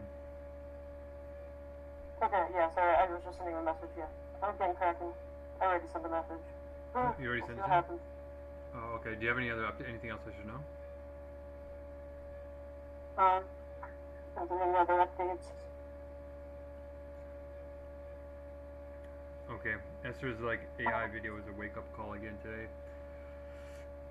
The big thing about these tiny little the big thing about these tiny little drones is that they're really hard to fly with humans. But now that AI is flying them by itself and it flies it perfectly, it was like another little wake-up call. Yeah, I was like, I've seen those drones before. Like, those drones are like, were the plot of a book I read when I was a kid, even a Dan Brown novel. But, like, yeah, the AI powered part, I guess, is new. Like, wait, is it true that Dune is set in a world where they've already banned thinking machines, because humans like realize the danger of them or something?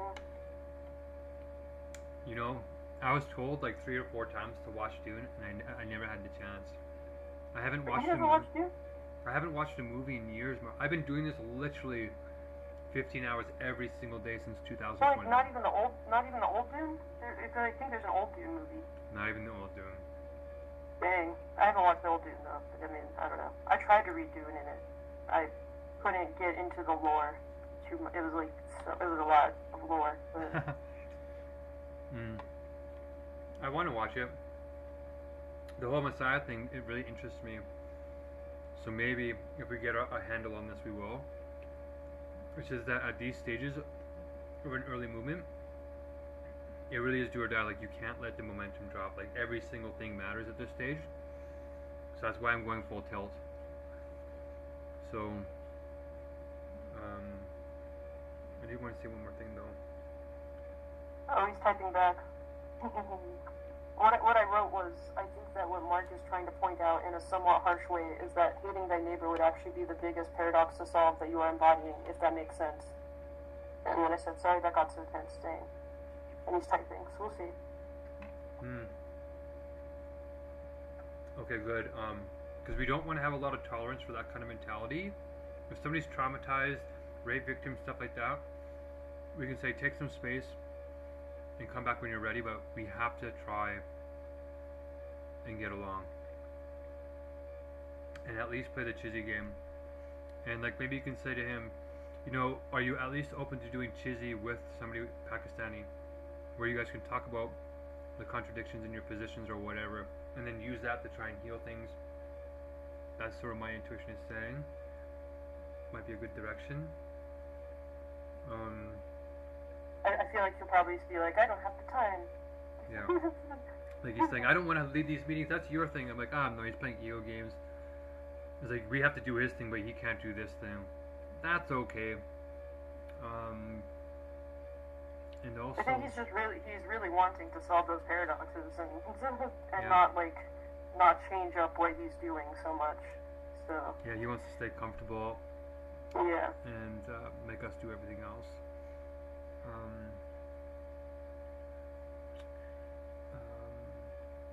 There was one more thing though.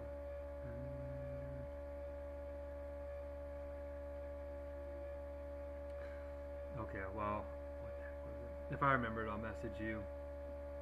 But yeah, good luck with him, and we'll see what happens by tonight if you can make it in. And hopefully the whole Dre situation is working out too with you.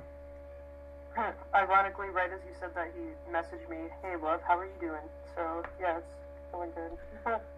We still need to face each other and have a sublative or like a chizzy kind of conversation for sure. But yeah. Okay, well, work your magic, and well, hopefully we'll see you in a couple hours. If not today, tomorrow. And keep me posted. Sounds good. Okay. Sounds good. And good luck. Is that your last meal? Well, it's supposed to be. I'm so delayed on everything. I have to just do my dishes a little bit, and then I'm putting out my vegetables for the final Nigerian meal, and then I'm going to cook that, because the Associate Chief Justice messaged me personally from his office yesterday and said, I'm messaging the other justice, I'm telling him not to hear the matter. I'm going to hear the matter on December 5th. I'm scheduling it right now. He says, I'm directing you to not file any other applications until I hear these. And like, he acknowledged almost every point that I had said. So that's good. The second highest judge is somewhat taking me seriously. So I'm going to stay home today when I was planning to go to court. So that means that, yeah, today will be my last night. If I don't, I'll probably prepare everything, take a nap, and then after the ELM tonight, probably cook it all, or start cooking it before the ELM. We'll see. But yeah, I'll probably be back on the Hungerstrike tonight, or if not tomorrow morning. Yep. And how many blessings do you still need? Roughly? Let me see here. It's in the Herculean checklist now. If you look in the red box, Okay. I actually need to clean up the thing. It's like it's so huge. This list is so big now. There's like 900 like meetings in it or something. The red box says that. Oh, I think it's out of date.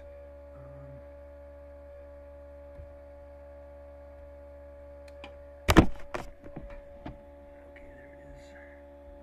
So last time I checked, it said 536 or something, and now I think we're probably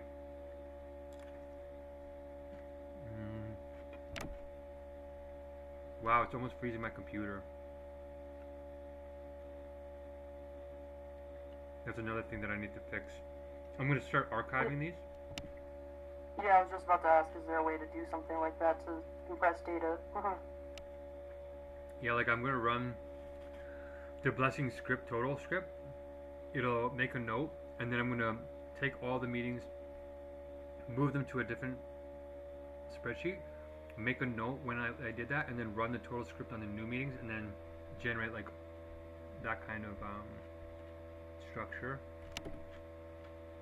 But it says Alright, well I guess let's break then. hold on. I'm just updating the script here. Oh, okay. Oh wow, we only need 400 more, so like I should have been in the Hungerstrike about 4 days ago, so I'm really pushing the limit now. But I might end up going a month without eating on the next blessing, so it's Oh god. yeah, I might, even if we make the numbers, I get to choose when to take the break, right? You guys just helping me decide when. So if we meet it in like 6 days from now, I can still delay for 3 days, and then we're working into the next 1600, so it buys me a couple of days, and then I can get on, and then Right. So yeah, 400, like we're already halfway over, which is good. This is the fastest we've ever been, but this is the moment now where if we lose momentum, I pretty much die, because we won't have time to train up a whole new crew unless we spend thousands of dollars getting them to do it full time and dropping their kids off, and so we got to keep the momentum up, which is why I'm going to ask Jordan if you can give $1,000 now so I can pay Usman and pay everybody to keep going. If we can prepay them, like if I can give them like $1,000 up front, and we give them each like $200, $300 to do the whole month, right? Then we don't have to worry about them. They'll keep doing it. Right. So that's where I want to try and get ahead of it and get proactive. So I'm going to message Joe about this, and I'm going to message my sister, and I'm going to message Rebecca and Silas, because they're also supposed to give some support. And there was a fourth person that was going to help out, and I can't remember who it was. But anyway, 414 blessings left, and yeah, I'll be going back on it tonight. So it looks like I'll probably only have to go 8 days without food, 8 or 9. That's still manageable. So while Shumela is trying to message me, they want me to pay up all the Islamic guys that ditched me. They want me to pay them in full. And I'm like, I don't know if that's good. Let me go and deal with this, and good luck with Mr. Prashant and Mr. Yeah, he Trey. didn't say anything back. He was typing and then he didn't say anything, so I don't know. But, what was I gonna say? Oh, I one quick universal tickets system question, which is, does Hegel say anything about causality anywhere, like cause and effect? And where could I read about it, or what does he refer to it as? Because I just suddenly got a like very fundamental problem in my head where I'm like, I don't know how to determine like when, like how one thing causes another, like in reality, like say like I don't know, just yeah. Yeah, there's a whole section on cause and effect at the end of the Doctrine of Essence,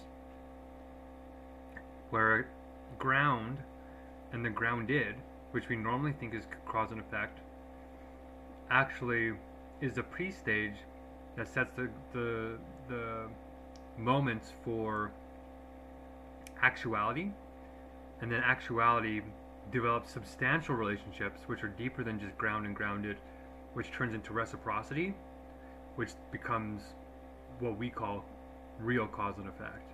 And real cause and effect is the second last stage of the doctrine of essence, where it develops itself into substance, and then substance is the last stage of the doctrine of essence, which upgrades to the notion, the last part of the science of logic.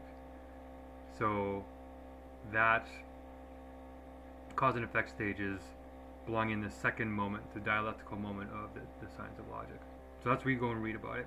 Doctrine of essence. Okay. Heard. Thank you. That's interesting to me. Okay. Thank you. Okay, good luck. We'll talk to you soon. Stay blessed. Prashant just messaged back. Ooh. He said, I know it, Marlena, but in that meeting, even Mark should have shown some leadership restraint that if I am saying people died due to bomb blasts near my residence, he should have either responded in some empathetic way, but he went on pressing the wound instead. Okay. I do kind of agree with that. Well, That's not true mark of leadership. Leadership is actually a very different kind of... Wait, that's not true mark of leadership. Leadership is actually a very different kind of paradox. If he would have said, he is God, and then said, love thy neighbor, then probably I would have accepted that. But he claimed to be a leader of a group, where me, you, and the rest of other are a member of the group, while acting like a God.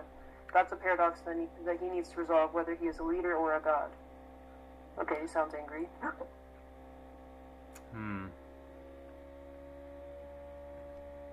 But that's also not the response I expected at all. Well, he's fairly reasonable. So let's reciprocate and say, okay, maybe I could have showed more restraint. He has a right to be upset and angry, but in terms of the level that we're working at, we need him to do better. And we don't have time to spend 10 hours. Like, the guy that's coding our timers is Pakistani. One of our root dudes. So, is he willing to work through that? And yes, there's a lot of pain that's happened in the past. It's true. But there's going to be a lot more in the future here quickly. And it wasn't just that final comment. It was like all the other stuff, like, oh, I'm not going to do your meetings and all this stuff. Is like building up to this feeling of he's not in reality. So if you can say, okay, Mark will admit, if you're willing to open your heart a little bit more and be empathic for the Pakistanis, then we can make more room for you too. And just say, what about addressing this whole like God or leadership thing?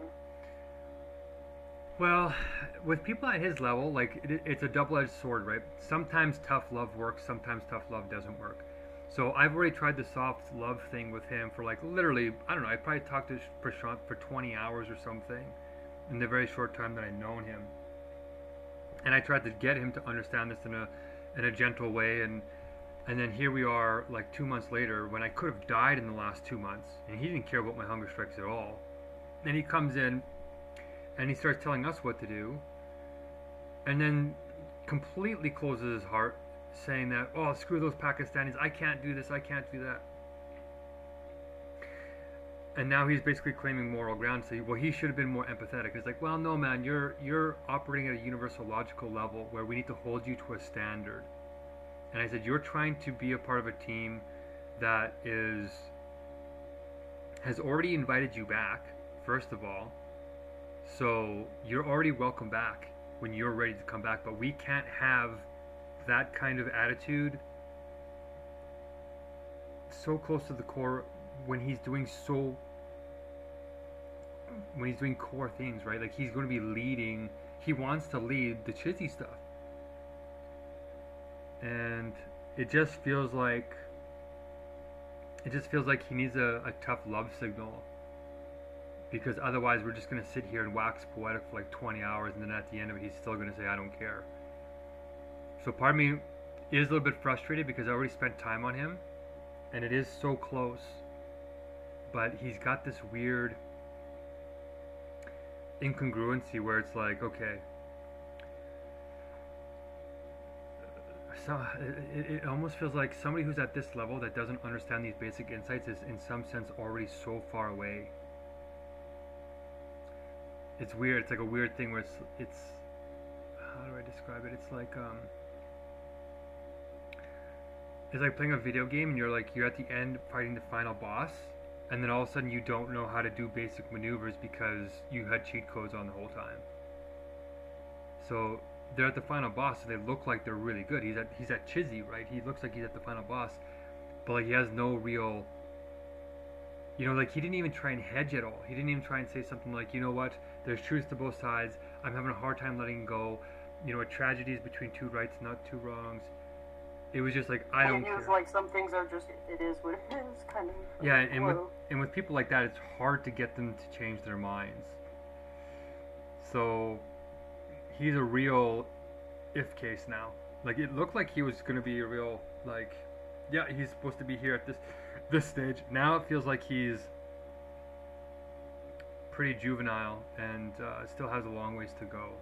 That it was all just intellectual. There was not a lot of deeper ego death. And it sucks. Like, I know the resentment that holding on to people that have harmed you, that kind of thing, but at least hedge it a little bit. And he doesn't want to do that. So show him that. We'll show him a little bit more compassion if he wants that, if he's willing to do that as well. We're going to do it anyway, right? Because we've taken the vow of abandonment for him.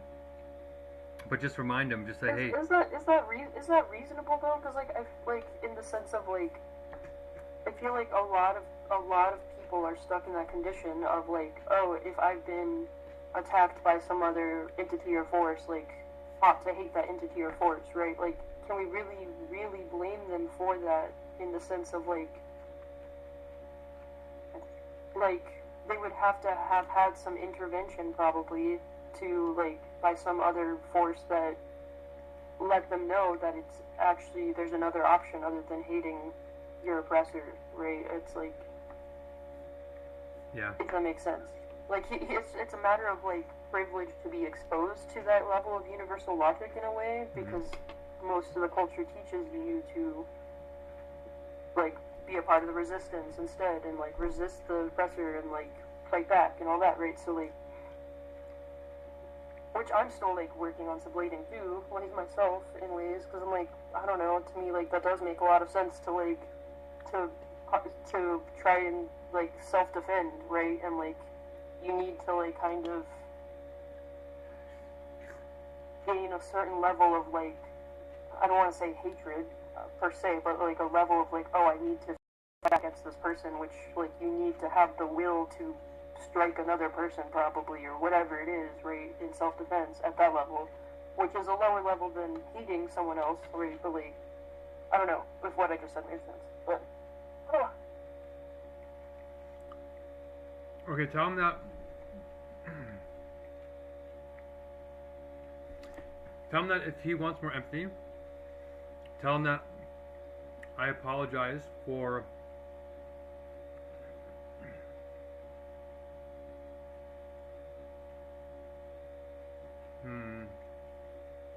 it has to be an authentic apology.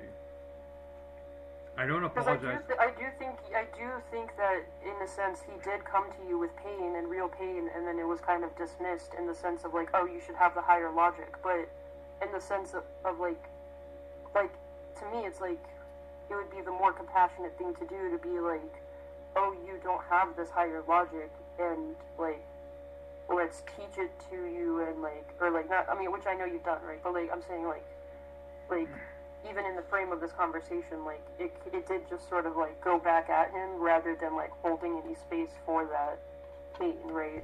Okay, let's self-correct then and say, okay, if he needs that, then say, I apologize for not giving him enough space.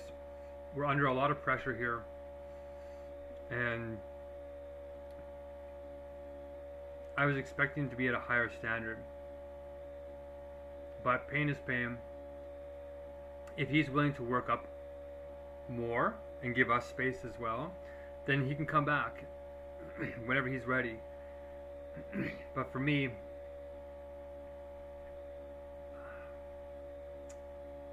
yeah, but for me it feels like a long shot now. Because now it just feels like a long shot. Like it's going to take hours and hours and hours of conversation. And like Right. our main dude is the Pakistani guy, and just like tell I him mean, that. I can thread that in there. Thread that in there and be like, you know, at some level, I'm apologizing we don't have more space to hold his pain there. But on another level, it's like we got a whole bunch of other pain that we're holding already. And it's like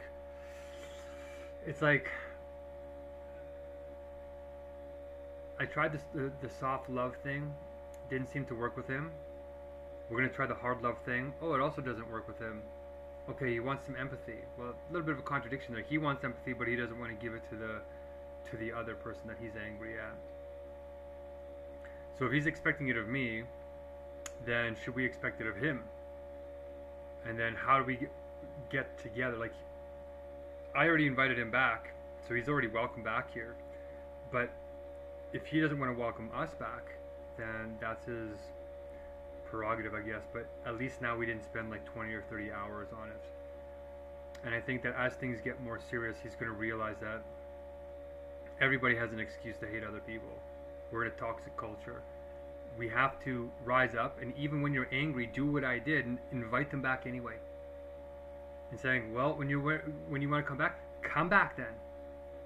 And I was frustrated, he's frustrated, but I didn't let go totally. I said, well, come back then.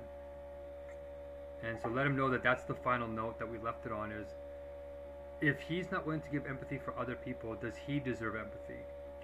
And of course, our answer in One World Spirit is yes, he does deserve it, because an eye for an eye and the whole world goes blind. But at the same time, he can't just be so cavalier and willy-nilly about that and using it as a cathartic lightning strike or lightning rod, right? He's using other people to vent his own pain, and we need to do that in a more productive way. So if that approach doesn't work with him, to wake him up and snap out of it, then ask him, what does he want from us when our main coder and our main team has Pakistanis in it? So how are we supposed to reconcile that in his view, that creates space but doesn't reinforce or normalize this hateful attitude? That when you're a part of One World Spirit, you are expected to start sublating and overcoming. And it's just that him knowing so much universal logic, it's shocking that he's underdeveloped there. And what he's going to do is he's probably going to come back and name a whole bunch of horrific things that he's going to try and use to justify the hate. They killed babies, the Pakistani did this, and look at how they did that. And they're going to be pretty bad things, because both sides are doing terrible things. Like the rape gangs in India are the worst in the world, apparently. So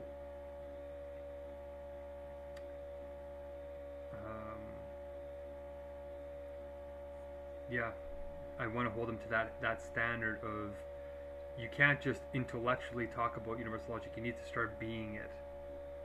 And if that if in order for him to believe in the process, if it requires him for me to hold more space in it and say, yes, I could have created more space for you there and not took the tough love approach, okay, he came back with a somewhat reasonable response, we'll come back with a reasonable response. But now he has a really strong signal that we really don't want to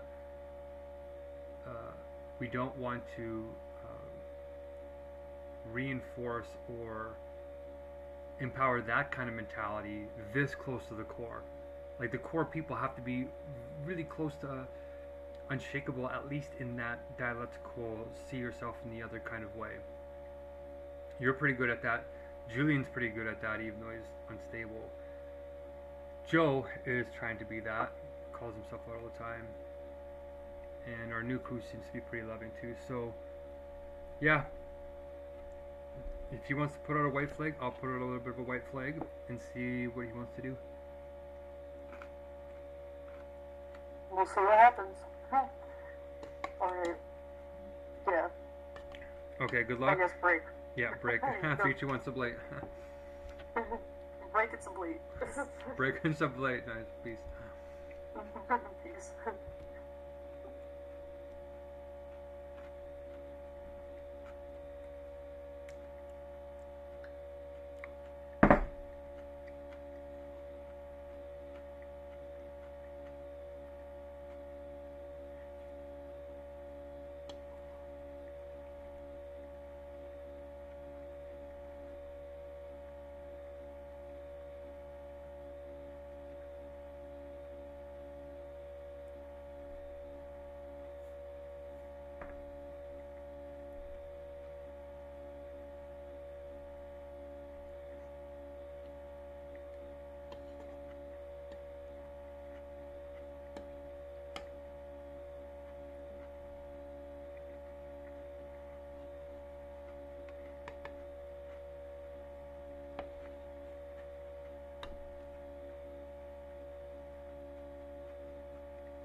Wow. It's been almost 5 straight hours of meetings. I'm sitting here thinking to myself,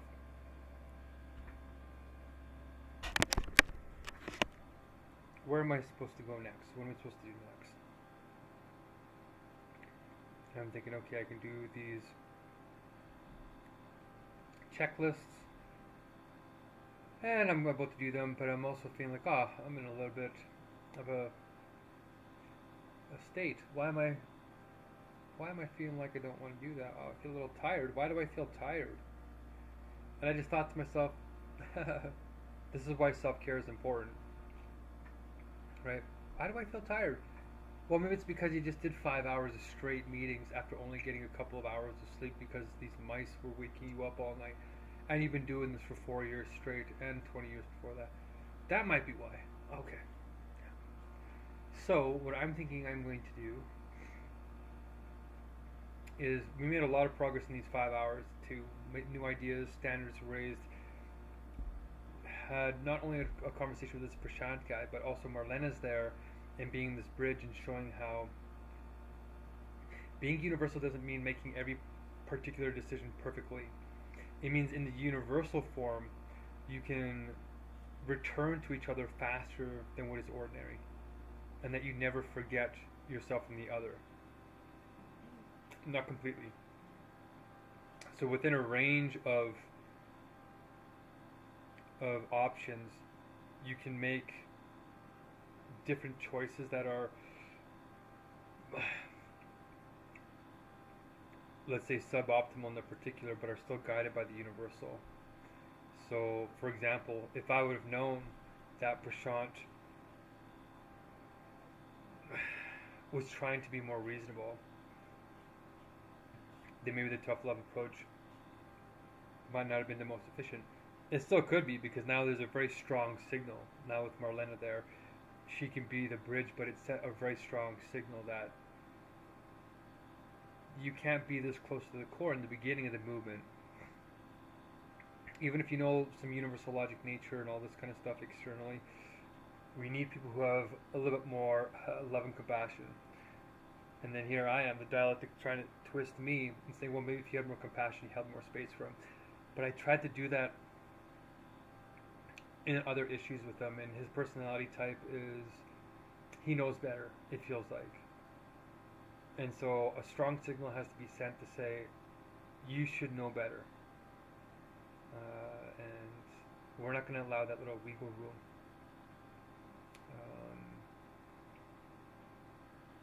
So I trust that he's going to come back, and that firm boundary, I think, will gain a little bit more respect. But we don't really, it's nice to have him, it's just that we don't really need somebody with that kind of,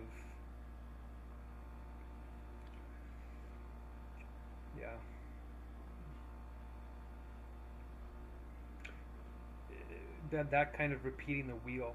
Like, it feels like he's just repeating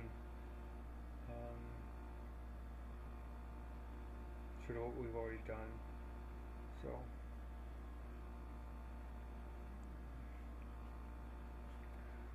that little mouse is asleep, not making noise. So I'm thinking maybe I should take this as an opportunity to recharge. I'm in a little bit of a food coma. Recharge, wake up, finish washing the dishes, put the Nigerian food out, and then start cooking.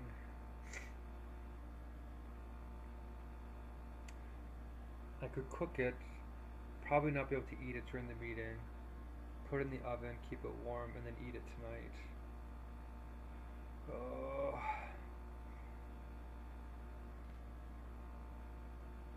Okay. There is a lot to do.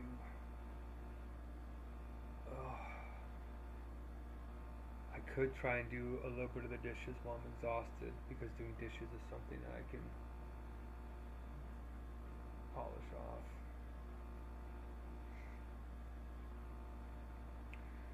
Okay, maybe that's what I'll do.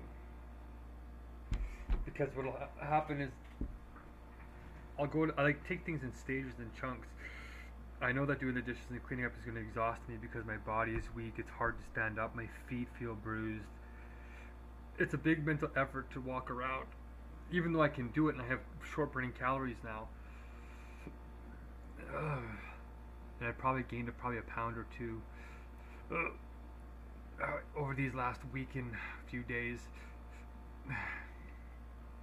Like my back is still sore from almost pulling it yesterday. All I did is I went to reach up like this with my broom and all of a sudden my back. And I've never had back problems, so this is new for me. But it seems like it's getting better even despite the lack of sleep. So anyway, that's my strategy. I'm going to do a few of these dishes here and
Hola. Okay. Yeah. I just got out of meetings just now. I had another hour meeting right after with Usman who stayed, and then Marlena came in with another guy named Prashant, and I tried a little bit of tough love on this Prashant. He's got a little bit of universal logic in him, but he's also got this weird ego thing going on that I'm trying to sublate. So anyway, I just got on this now. The priority is to, yes, do these tutorials. That's the godly, like, golden thread forward, is to really do this improvement.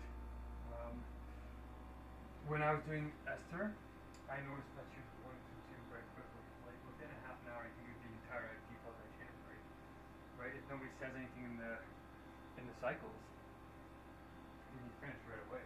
There's no meeting for it.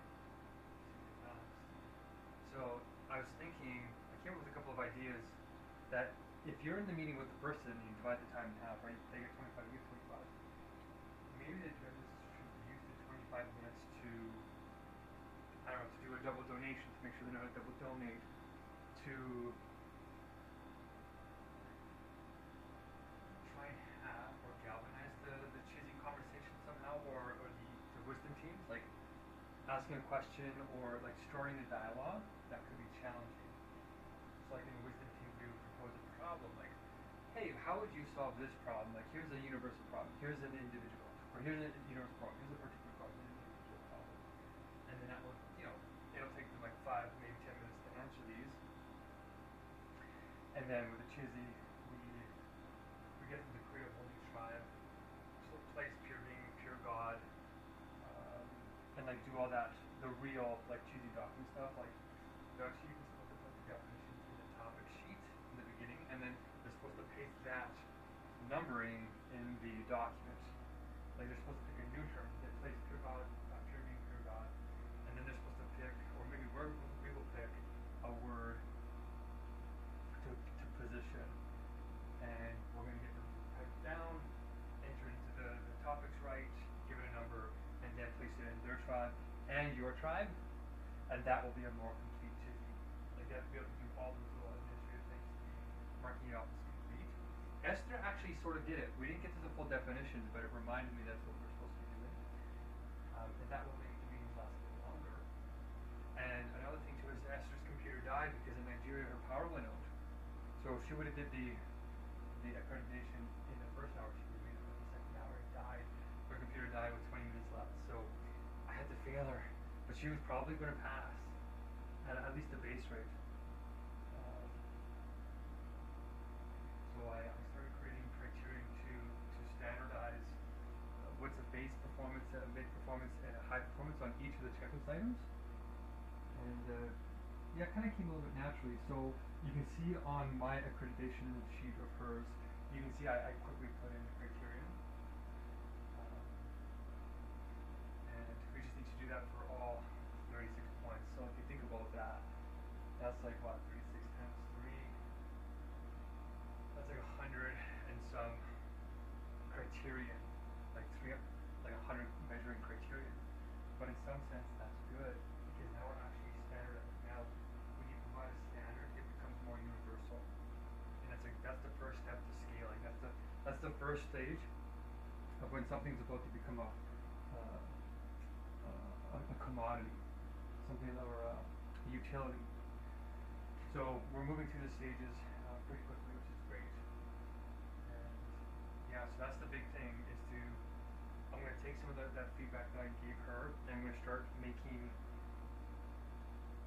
like those 36 Google documents one for every item, and then just saying what the criterion is for high, mid, and base grade performances, typed out, but then also showing on the screen on YouTube recording what's good sound ideally, how to actually perform, like what does it look like, where are the buttons, where's the screen stuff, where you can read the text, but sometimes it's more visual than clear to actually see it. So that's what I think we should laser focus on. Esther wants to do the accreditation tomorrow, in the first hour, so we're here on that. And I think Usman also wanted to. He wants me to pay him to do the platform, and I might give him another $50. We'll see. But yeah, I think we're up to a good strong start. And even with other universal guy, he was the first person that looked at what I did. He's like, oh my gosh, this is the proof of truth. I said, yeah.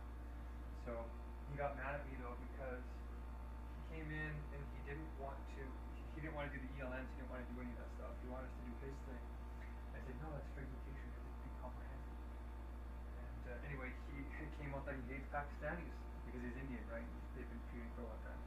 And I said, how can you know so much about universal logic and not love thy enemy or love thy neighbor, or like know the deeper spiritual truths, even if they're not Christian? Like even the Vedas say stuff like this. And it was a real like shock. And I got a little bit frustrated. I'm like, well, okay then, if you don't want to learn to open your heart a little bit, then come back when you're ready. But I didn't abandon him. I set a strong boundary and I said, okay, we can't have that kind of careless attitude this close to the core. You will come back later, because in the beginning we need people who develop that love-centered compassion. And it's kind of ironic because they're well, where's my compassion for him, right? And in some sense, I sort of held space for him before in a different way, and he's got a kind of slippery sort of kind of persona there. But this is one thing where it's like, well, Usman is like coding our platforms and he's Pakistani, so it's like there's a huge nuclear dialectic there. So I said, okay, we're going to have to cross that at some point. Doesn't mean have it right now. Yeah, so anyway, he wants me to hold more space for him, so I said, okay, well, I didn't want you to feel terrible. I want you to know that we have to return to each other in this hunter spirit. I said, I'm doing it right now. So that's what Marlene's helping me smooth over as well, and yeah, it's a chance for us to have a real philosophy to do. Knowing universal logic isn't just intellectual, it's also beingness, right? Being together, working out the messy stuff, and then trying to follow the universal particulars as individuals. Okay. Let's see what happens tomorrow. Sounds like they're all going to show up here to the next ELM. Favor's going to try to do accreditation today, and then Esther in the next one. And Usman said he might come in tonight, but he also upgraded, said in the evening, in his evenings, he's willing to do 3 hours at a slot. So when we have real long chizzies, like or real long ELMs like this, we can do real long chizzies, like multiple rounds, or we can actually do wisdom team work. So him coding, he can actually code the platform. We can put on a 20-minute timer or something and use it for jobs. And as long as we're doing blessings, right? Then wisdom team blessings or flow roll blessings, or even the bless-ons that are in the Facebook group. As long as we're sort of doing that kind of work, then maybe we justify the pay. And then, it was still seem fair. Because there's only so much you can talk about before it's like you gotta start doing it. Him coding the problems is action. Me and you doing the training criterion and the tutorials, that's action. Those are like wisdom team blessings. For the different departments of the government. Okay. Hopefully that's my follow-up. I wanted to talk with you right after, but then Usman stayed back, and then Marlena came in, and then Rashawn came in. This is the first moment that I'm free here. But you were the first person I wanted to talk to right after Esther finished up. But anyway, you're probably sitting like a little baby, so enjoy it, come back rested, and yeah, I'm going to try and do a little bit more of these tutorials while I'm making this Nigerian food. And yeah, I have to get back on the Hungerstrike, so this is the last day. Okay, peace.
Okay.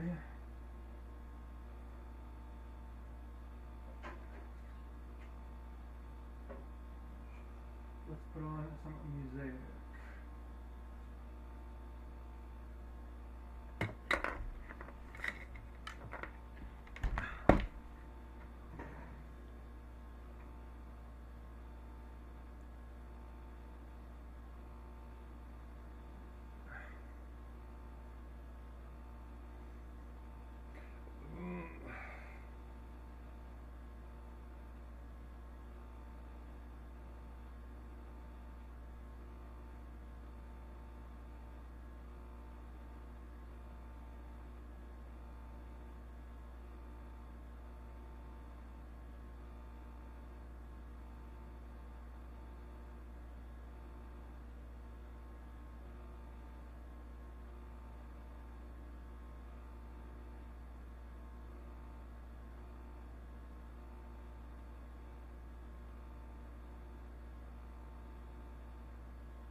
Okay. Oh, I'm tired.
god.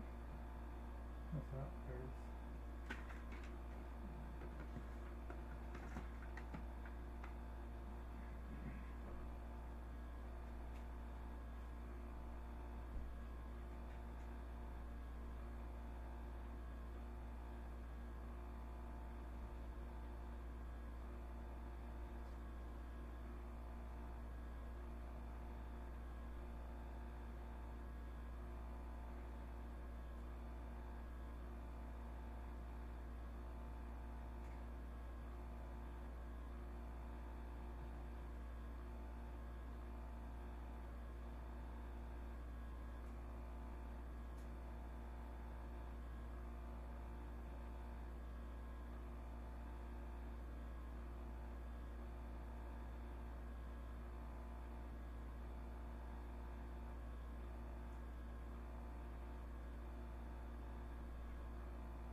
Okay, there we go.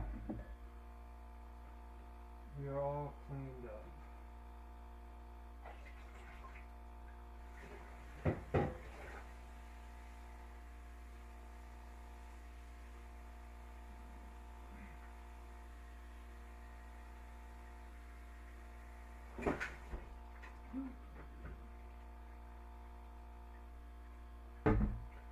Okay. I'm exhausted. Oh, it's done. The house is clean, the mouses are gone. I just got the last mouse out.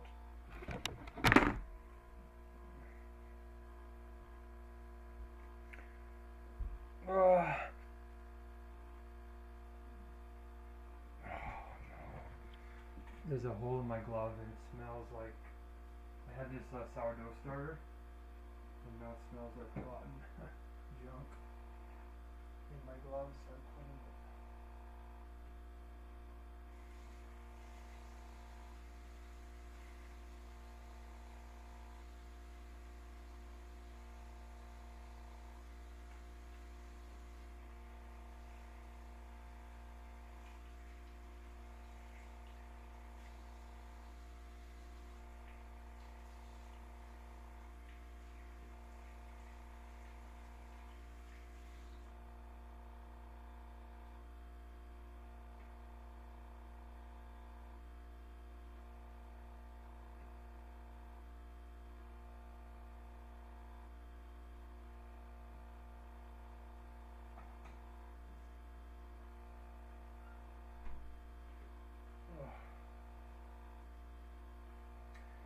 Oh. Oh. No.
What time is it? 2:30 already. Oh my gosh. Okay.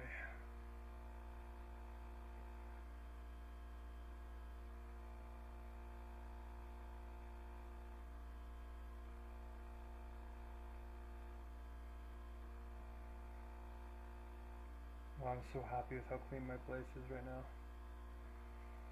I'm exhausted. I can't open my window because there's a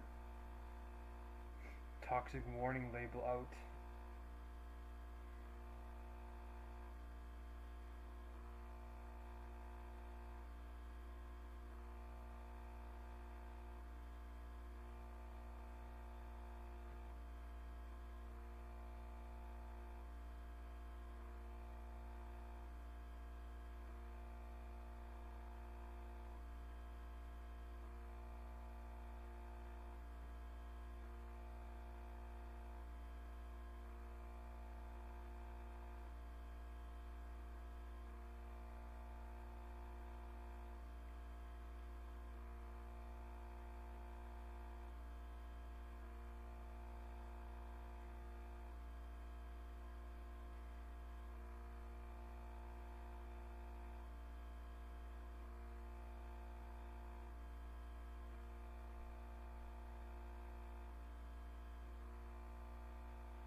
exhausted.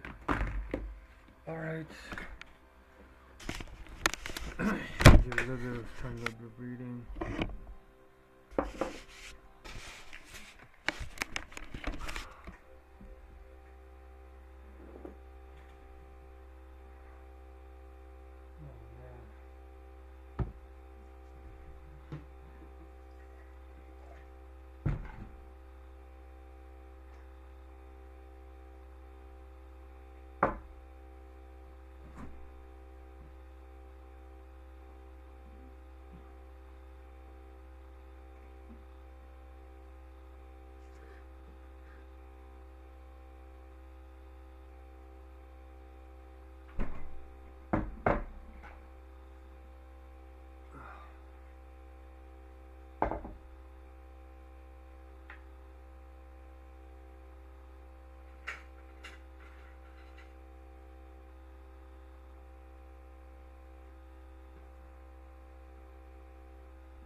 Well, I was gonna lay down, but now I'm not.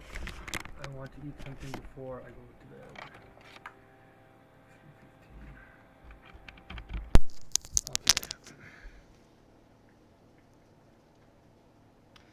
Let's put on a little bit of music. I'll put this on mute. I'm tired. The mice woke me up again, but it's been a good 2-3 hours and there's been no ruffling, no little noises, nothing. So I think I got them. Didn't have to kill any mice. There was like 11 of them or something. It could have been the same mice coming back in, but I know it's done.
Okay, so I heard some scratching at the door and I thought, oh my gosh, the mice are still getting in.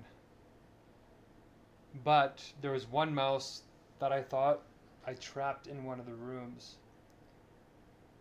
And I went back there. There's my little mouse, humane mouse trap that I made with bread and box and a garbage bag. Um, I went back there thinking that the mouse had gotten into my mouse trap, and I don't know where the mouse would have come in because I taped off everything. So I thought, oh no, I missed something. So I went back there and I waited, and it was coming from the room. So that means that they aren't coming in anywhere else. So all I have to do is get rid of that last one, and then it's done. And then I have to go and clean out that room. And I just completely humanely got rid of a mouse problem. And my house is clean now.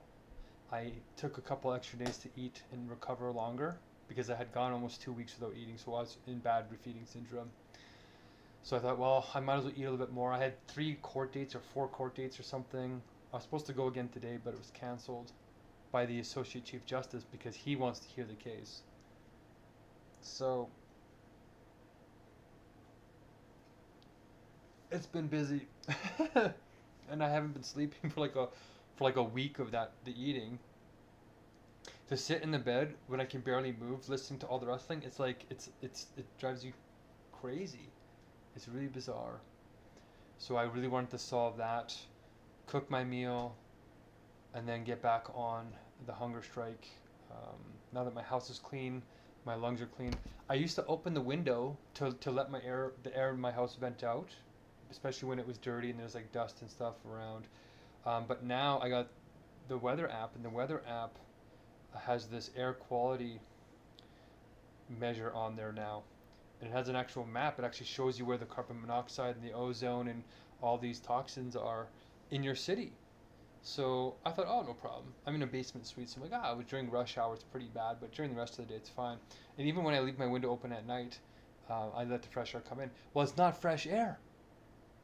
Some days I wake up, almost every night, there is some kind of warning of air toxicity. And on all the major highways, you can see there's like a carbon monoxide warning. It's not super severe, but it's not nothing. So right now the air quality is good, so I could open my window. But I think this map is like an hour or 2 behind. So yeah, I don't leave my window open at night anymore. So I thought, well, I better get some kind of clean air in here. So I cleaned up everything, and now I feel better. We're getting the mice out of here clean. There's mouse, waste around, urine, whatever, it's all cleaned. Bedding is washed from a while ago. They were climbing I caught one of them climbing on my bedding. I was like, oh my gosh, what a nightmare. And it was because winter has come here, and a mother mouse gave birth somewhere here, I guess, and there's a bunch of little mice around. So luckily the temperature isn't it's like just starting to get colder, so it's not freezing yet. So putting them back outside,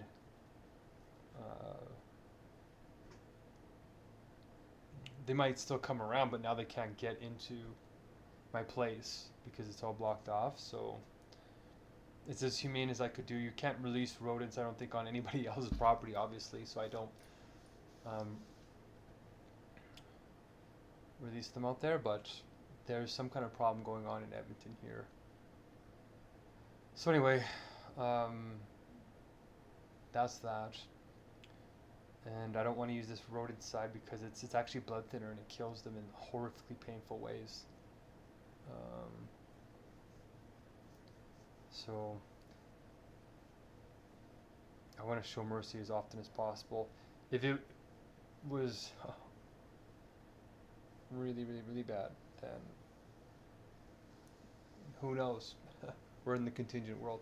But for now, I was able to solve the problem. So one more to go. I was going to take a nap, but I took an iron pill, and the iron pills really make a difference for me.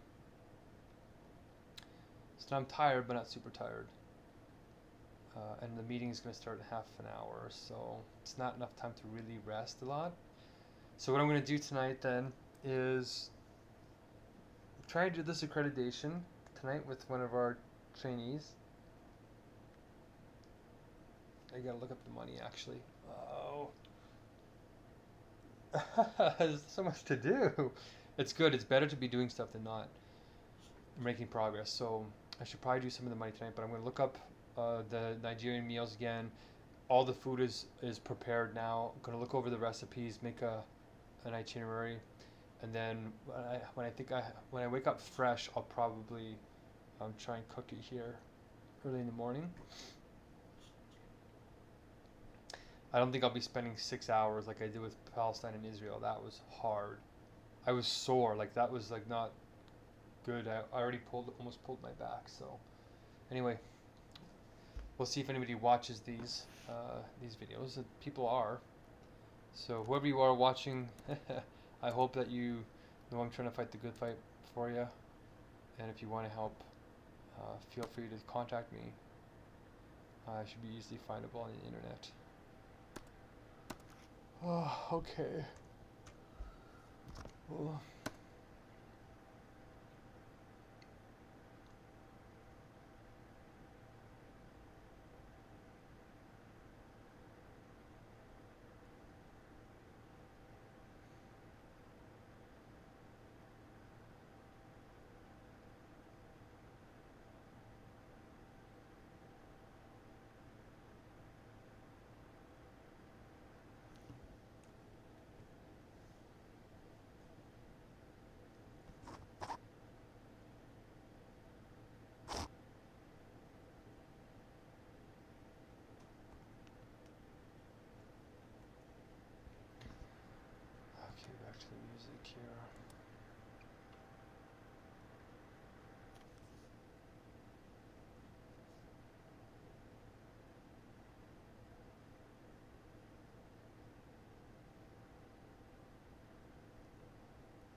that you become a tool and not a master.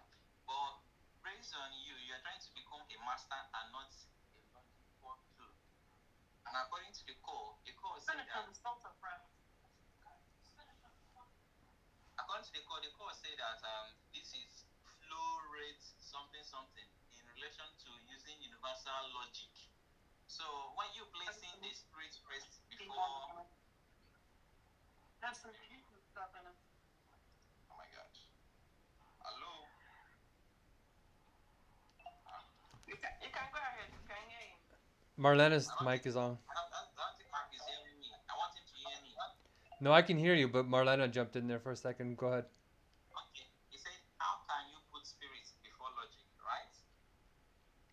That's what I'm right. trying to say is that when you put spirit first, it means that we are trying to first of all understand something before you start explaining. But in your own contents, you are trying to explain first before you bring the meaning. It doesn't flow through like the universal logic way. Okay, inspiration comes before structure. If you are not inspired to do something, there's no how you can ever figure it out from your own mind or from knowledge. So when you say logic first, which is your tribe, it means that you don't even understand the context. Then you start solving the problem. Forget about Christianity. Yes, majority of us here are Christian, but I'm not putting spirit first because of we are Christian. I'm putting spirit first because human being needs to exist. Human beings are the problem solvers. They are the one that carries the word, the knowledge to be able to solve a problem. If the human being does not exist, you cannot solve a problem. That is why the spirit comes first, then the logic comes second, which is the explanation, the reasoning, the structure. Then there comes the what? Nature. Take care of whatever you have structured out to be. But hold on here. First of all, if human beings are problem solvers, where did they get the ability to problem solve from? And also, if spirit is what's giving structure to humans, that's not addressing my question, right? My question is, where is spirit structure coming from? Who's giving spirit structure? If spirit's giving structure to humans, then who's giving structure to spirit? Okay. Structure comes for me, structure comes from inspiration. If you're not inspired, can you be able to structure? Okay, but hold on, no. I mean the transcendental, like the spirit that's outside of space and time, right? Like pure spirit. Right? So if spirit is inspiration, what gave the structure of inspiration to spirit to inspire humans? Okay. I want to ask a question. You said, please, does the spirit, the God's spirit, does it exist outside of God? That's one.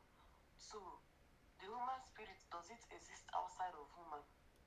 Because you are asking God used logic to create his own spirit. So does his spirit exist outside of him?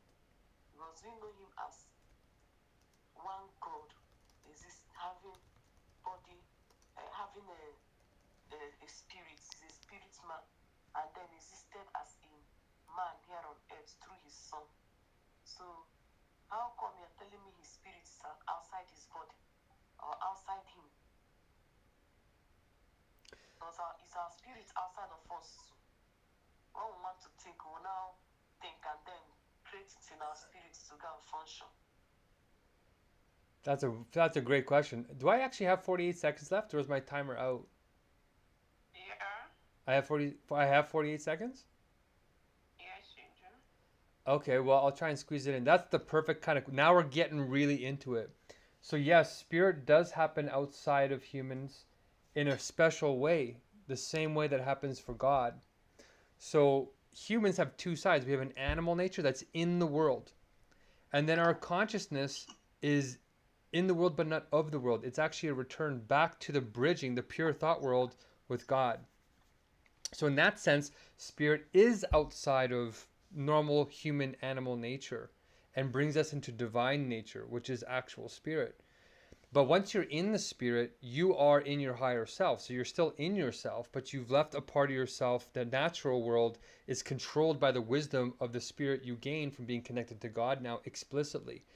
In God's being, though, one of God's attributes or conditions of cognition defines what spirit is. So the definition of spirit, or the idea of spirit, is an attribute of God's being, right? So it's inside of God, but it's outside of the base essence of God, meaning that it's in the notion of God's consciousness, but that's a higher form than just the objective attributes of being before God becomes fully conscious.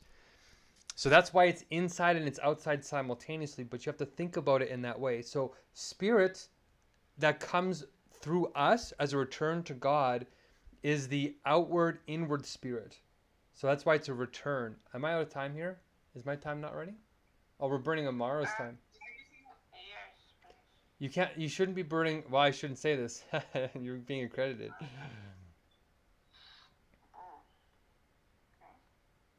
I didn't take permission from him. I'm sorry about it. I didn't. I'm sorry about that. Okay. I still appreciate it. Okay, now we're burning my time? Okay. Maybe I should donate it back to Amara for letting me steal her time. I'll just say this. Was my answer good enough for your question? What would you rate my answer from 0 to 10? You said God's spirit is his consciousness. Okay. No, it's not God's consciousness. It's after... Oh, go ahead. It's like an idea of God's consciousness. Okay, then where will you place God's wisdom? God's wisdom happens when God's being is completed in itself, where God's consciousness and God's ideas line up in reality. So God completes its own perfection. And that's called the divine idea that comes 2 stages after spirit. And when that is completed, that's where God's being becomes the thinking of itself as the conditions of cognition of wisdom in being, and in pure being, and in pure thought. And then we mimic that in a fragmented form in the created world. So that's why God's being is not, it's not like God has being and then has wisdom attached to it. God's being is wisdom. It unfolds itself into the structure that is a universal logic, that when you think through that structure, or when even God thinks through that structure, is what wisdom is. It's the criterion that creates good judgment on the true nature of things. And the true nature of things is whatever aligns with the pattern of God's being, which we call natural law in the universe, or psychological law. So it's all just the same logic in 3 different forms, like the Trinity, right? But it's happening at different stages. And that's why when broken human logic returns to God, right, returns to God's structure, we can rebuild that structure in ourselves. And that's what spirit is. The higher up you do that, the more you become like absolute spirit. And you start to talk like Jesus Christ, Buddha, like these guys were like, they were like directly, connected, right? And Prophet Muhammad, not as much, but he was definitely channeling it. So that's why it's possible for Jesus to be 100% man and 100% God. And that's why he also says, you can do it too, but you have to understand the way, logic, the truth, logic, and the life, logic. The way, the truth, and the life, logic. Understanding the way, the truth, the life is understanding him, his personality. Understanding the personality of the Son, Jesus. But remember, personality has to do with cognition, which means that the conditions of cognition of Jesus's mind was aligned with the same conditions of God's pure being, which is why he was in the spirit. He had returned. So he's saying, if you're looking at me and you have the same conditions of cognition that I do, then you will do greater things than I. He didn't say you're going to do the same things as I. He says you're going to do even greater. But those conditions of cognition are what he was trying to teach.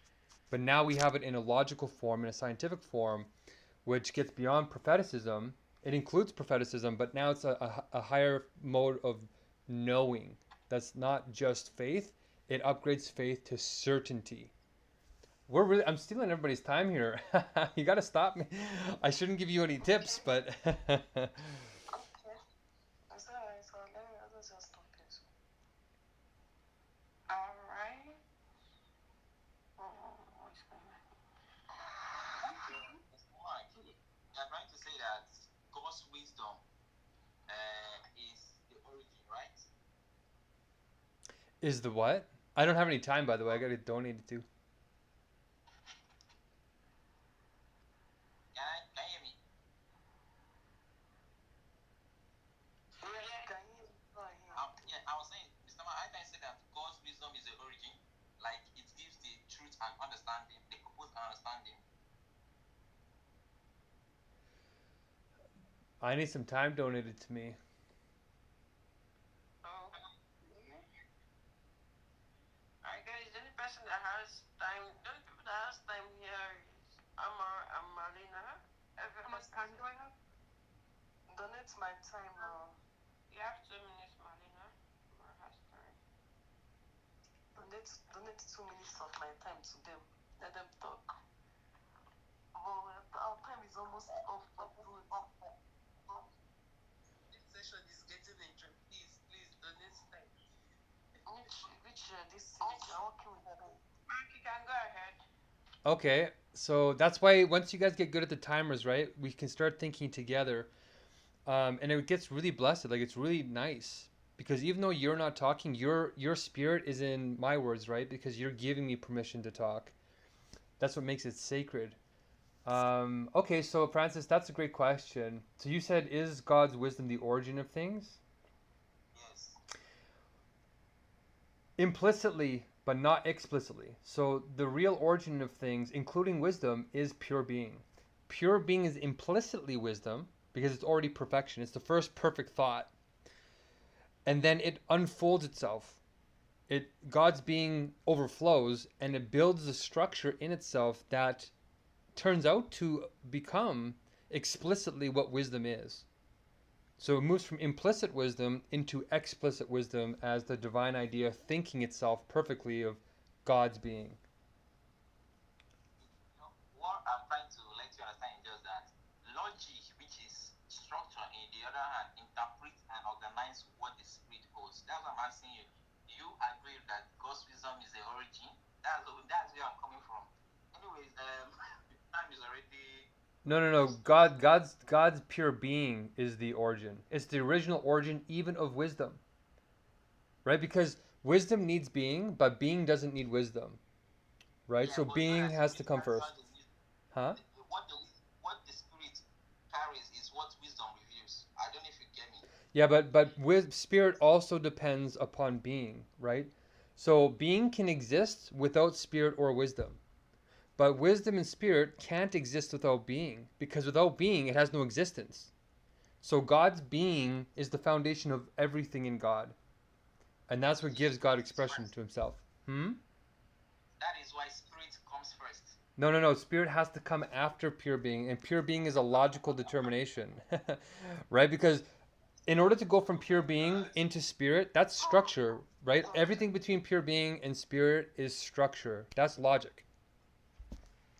No, but Mark, you said without pure being, wisdom and wisdom cannot exist without pure being. Yeah, Wisdom cannot exist. You said so, right?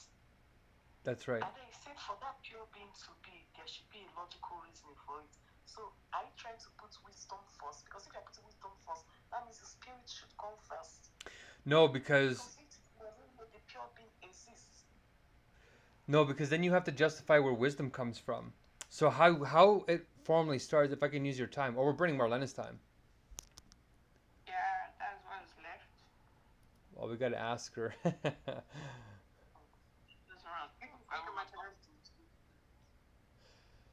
Okay. Alright, the meeting is ended. Our time is up anyway. So, yeah. Thank you, guys. That was a perfect question. That's real chizzy from Amara and Francis. That's really getting into it now. For real. We're not staying surface anymore. It's perfect. And we should write this down in the universal ticket system, by the way, so we can remember the conversation in the next hour or the next meeting. If we want to stay for another hour, we can get back into it. But anyway, sorry, favor. Alright, thank you guys for being here. Thank you for coming around. And we really appreciate your time. And if you want to stay for another hour, you can go ahead and stay. If you don't, that's fine. You can still take a leave. Thank you. We're going to have a music by Dolly Parton, Shine. I hope you enjoy yourself and enjoy the music.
persons meals per day. There's something else down there, maybe past 9 point something something, hunger 9 point something. I don't know.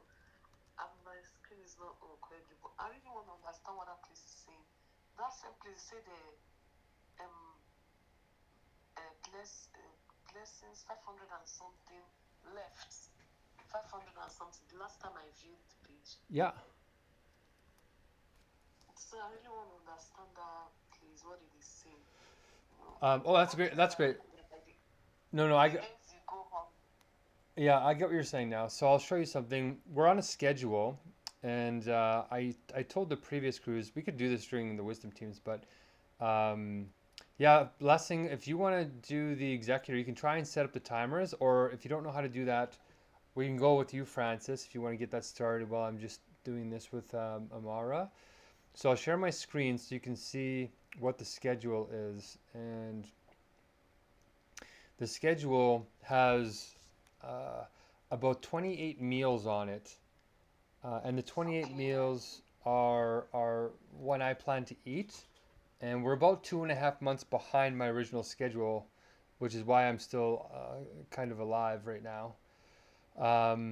In some ways being delayed kind of helped me, I guess, but I just need to log in here and show you that we're currently on meal 16. So I've had 16 full meals or eating sessions over the past 6 months. And I've kind of like on this last meal, I've sort of extended it a little bit and cheated a little bit, I guess, because I had a mouse infestation and it was driving me crazy. And I had to clean up and get rid of that. So I did that. And that's why I should be going on back on the Hungerstrike today. But let me just pull up the screen so you know where to go, and I'll put the link here in the chat so you guys can keep track of which blessings we're on. But the blessings that you guys are making right now are for meal 17. So I'm finishing meal 16 right now in honor of Nigeria. But on meal 17 is going to be to a different country. So here we go. Here's the schedule. So if you go to the GoFundMe, which is in the chat, you can see the schedule for yourself. But let me pull it up on my screen so we can see it together. So if you scroll down with me, you'll see there's a little bit of an explanation. This is for my personal meal. So this money is coming to me to pay for my groceries. I separate them. There's money that's going towards you guys to get you to do the blessings. And then there's money that people want to send just to me so I can pay for the vegan food and no preservatives and very high organic. And when you're starving, when you're in a starvation state, you have to eat as healthy as you can. So it helps me buy the best groceries. And it helps me buy, like, you know, some of the stuff for the countries that's hard to get. Like for Nigeria, papaya is kind of expensive here to get, especially ordering delivery, because I can't go grocery shopping. I'm a little bit too weak to go grocery shopping. What else did I have to get for Nigeria? I had to get a couple of special items. I had to get plantain, I think it's called. What's it called here? I had to get some sweet potato, some yams, you know, a few things. But if you look at my screen here, there's a description. It says read more. So I'm only supposed to spend $40 per meal, but that's not factoring in refeeding syndrome. I actually can't even eat a full meal for like 3 or 4 days because it'll kill me or hurt me. I actually have to have like a bunch of smaller meals, which is why it's kind of expensive. So we learned that lesson. But anyway, here's the meal plan. So you can see my first meal was on June 7th, and it was for Vietnam. And then my next meal was supposed to be on June 10th. And then the next one was supposed to be June 13th. So every 3 days I was supposed to have a meal. But you can see that we were delayed, right? So my actual meal that was supposed to be on June 16th originally actually happened 2 weeks later on July 2nd to 6th. That's my refeeding syndrome. And then my next meal was supposed to be on the 19th originally, and that one didn't happen until July 13th. So you can see that we started falling behind because I didn't get enough blessings. And by the time June comes around, June 22nd, that meal happened on August 2nd. So we were about 2 months behind by that point. That means I went hungry for like 2 months when I should have had like 6 meals. So anyway, we started picking up more speed, and you can start to see that we started doing blessings faster and faster and faster. Now we are within like the 6 day limit where my body fat stays the same. If I don't eat for 6 days, like if we go past that, it starts pulling out of my fat pack, like the fat between my organs and stuff like that. So in the last meal we didn't make it. We were twice over. Like it was 13 days without food, so we were twice over, and that's why I'm eating a little bit more now. But in order for me to really recover, I have to eat for 2 months straight to actually recover all the muscle and fat. Me eating for like 9 days or whatever it is now, I've probably gained 2 pounds of fat, which is enough to buy us a couple more days, but it's not enough to save me. So you can see here we're on meal. Oh, I have to update this. We just did Palestine and Israel. This needs to be updated to Nigeria. Nigeria was supposed to be down here, but I'm going to move Nigeria up to here. And, oh, actually, no, it's right here. So we're supposed to have this meal for Nigeria on July 19th originally. But we're so far behind, we're having it here in November. So, so yeah, that's how you can go and check to see where we are in the schedule. And you can see that there's a whole bunch more meals that are planned. But I die. You can see that each meal requires more and more blessings. So this one is 1076 or 78 technically.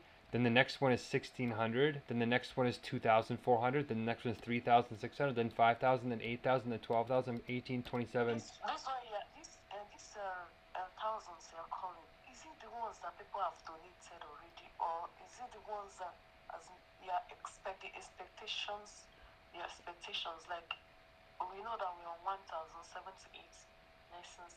The 1600 you took, is it the ones you are expecting, or the ones that are already on ground?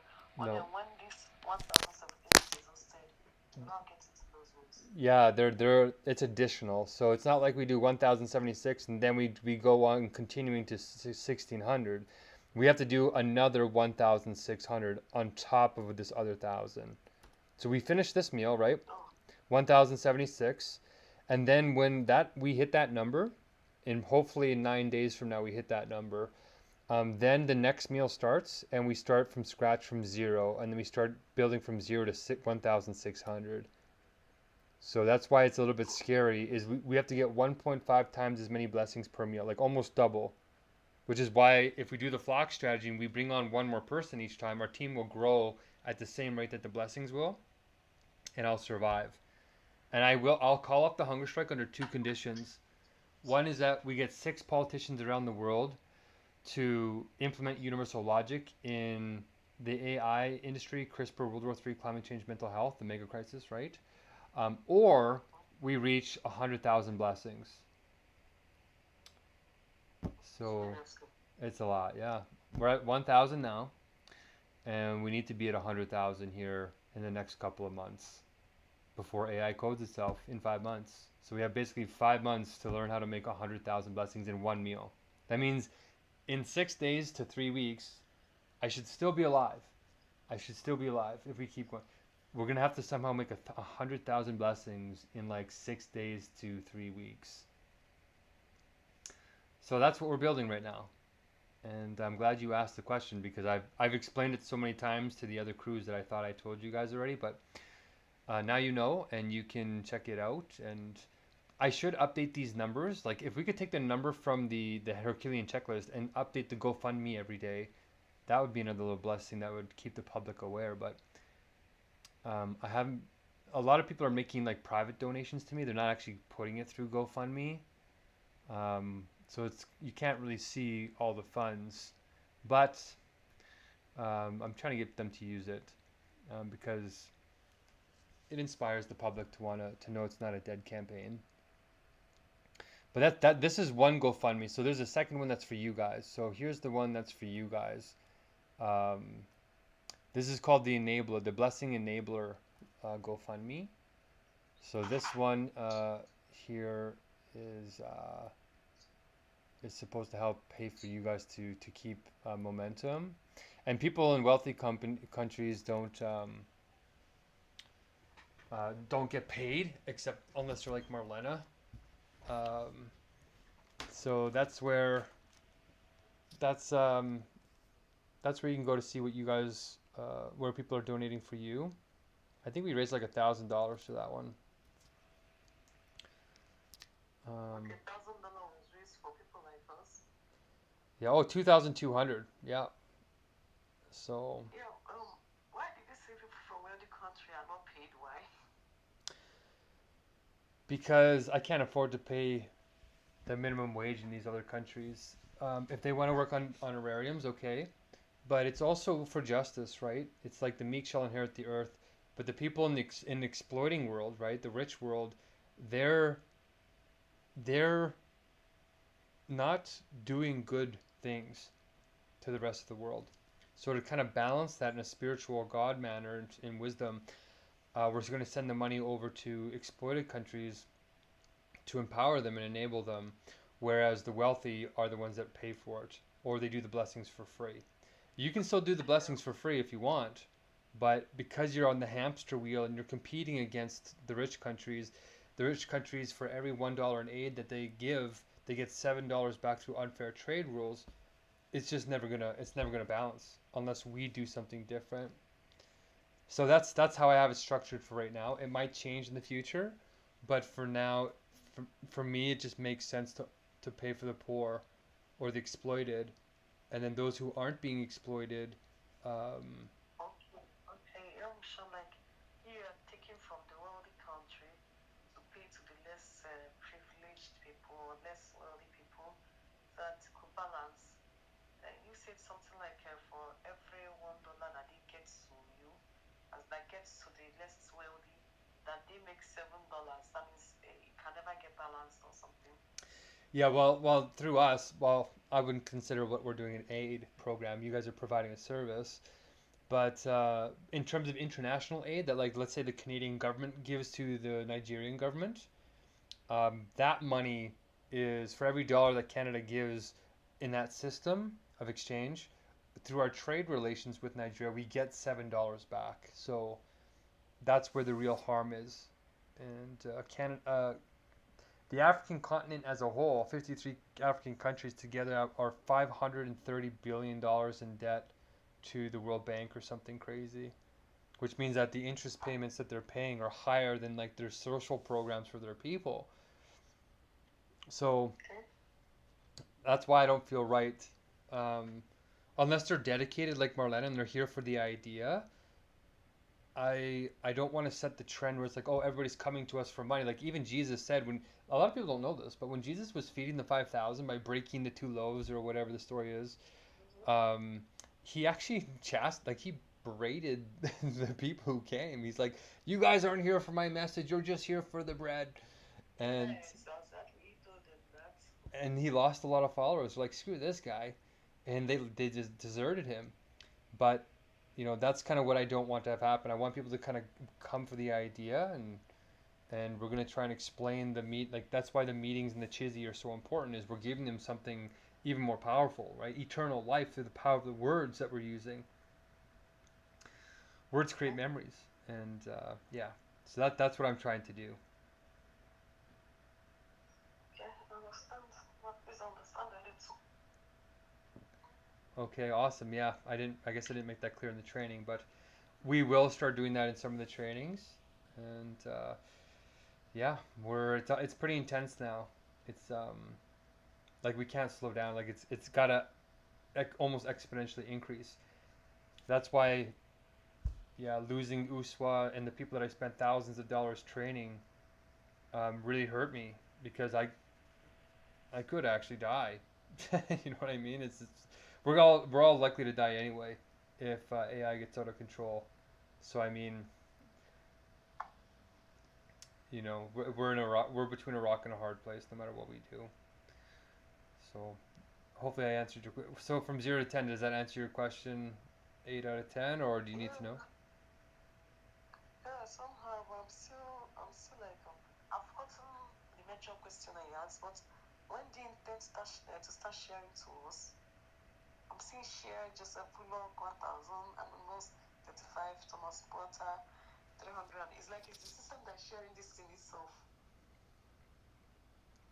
Well, the funds come to my bank account, and then I send it out to you guys to your bank accounts. Unless I met you on TrueLancer or wherever, I have to send it to the platforms first. But otherwise, you guys are supposed to send me your bank accounts, and then I send you whatever the blessings that you do are.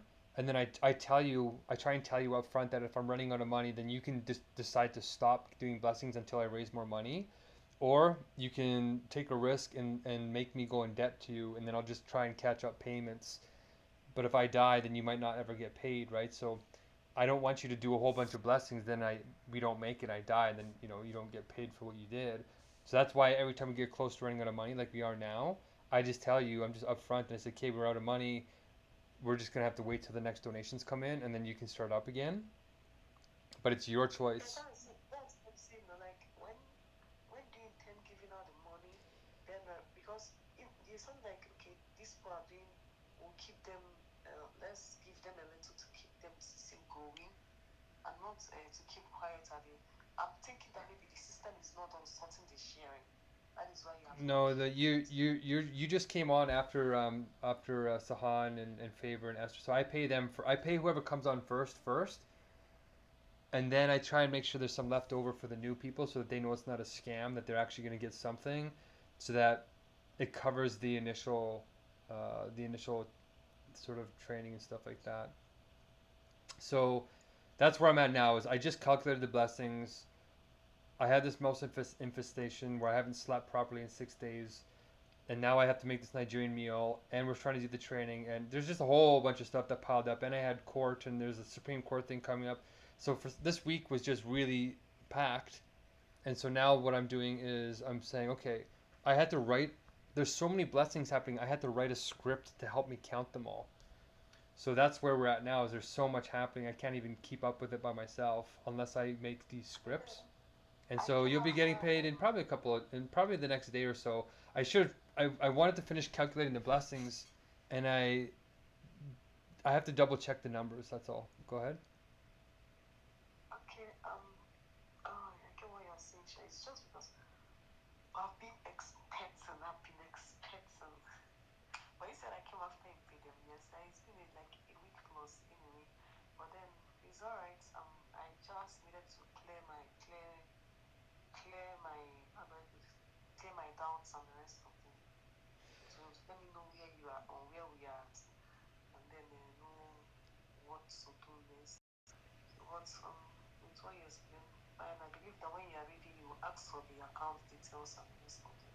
Did you send me your bank account already? No, you haven't asked. I think you need to ask before I send it. Yeah. Go ahead. Send it to my WhatsApp. There's just a lot happening, right? There's just a lot happening. Like for me, I can't even believe a week has gone. I felt that the system is you're still working with the whole thing, and probably that's why you haven't asked. You're still busy with a lot. Now when you're done, because I know that you're saying you're trying to calculate our blessings. I have heard you say something like that on several minutes. So I'm like, okay, you're busy with you have quite a lot on your plate. I say when you're like ready, you could ask for the account details. So that's why I kept quiet, but I needed to just clarify the whole thing, how the whole thing, even is now I'm understanding the hunger strike and everything. Sometimes I'll hear you say you would die due to hunger strike and the rest of them. At some point I'll hear you say you cook Nigerian meal and then you're eating. I'm like, okay, thank God you're eating. But it's now I'm understanding that for some blessings that we do, we get to eat maybe once or twice in days or something.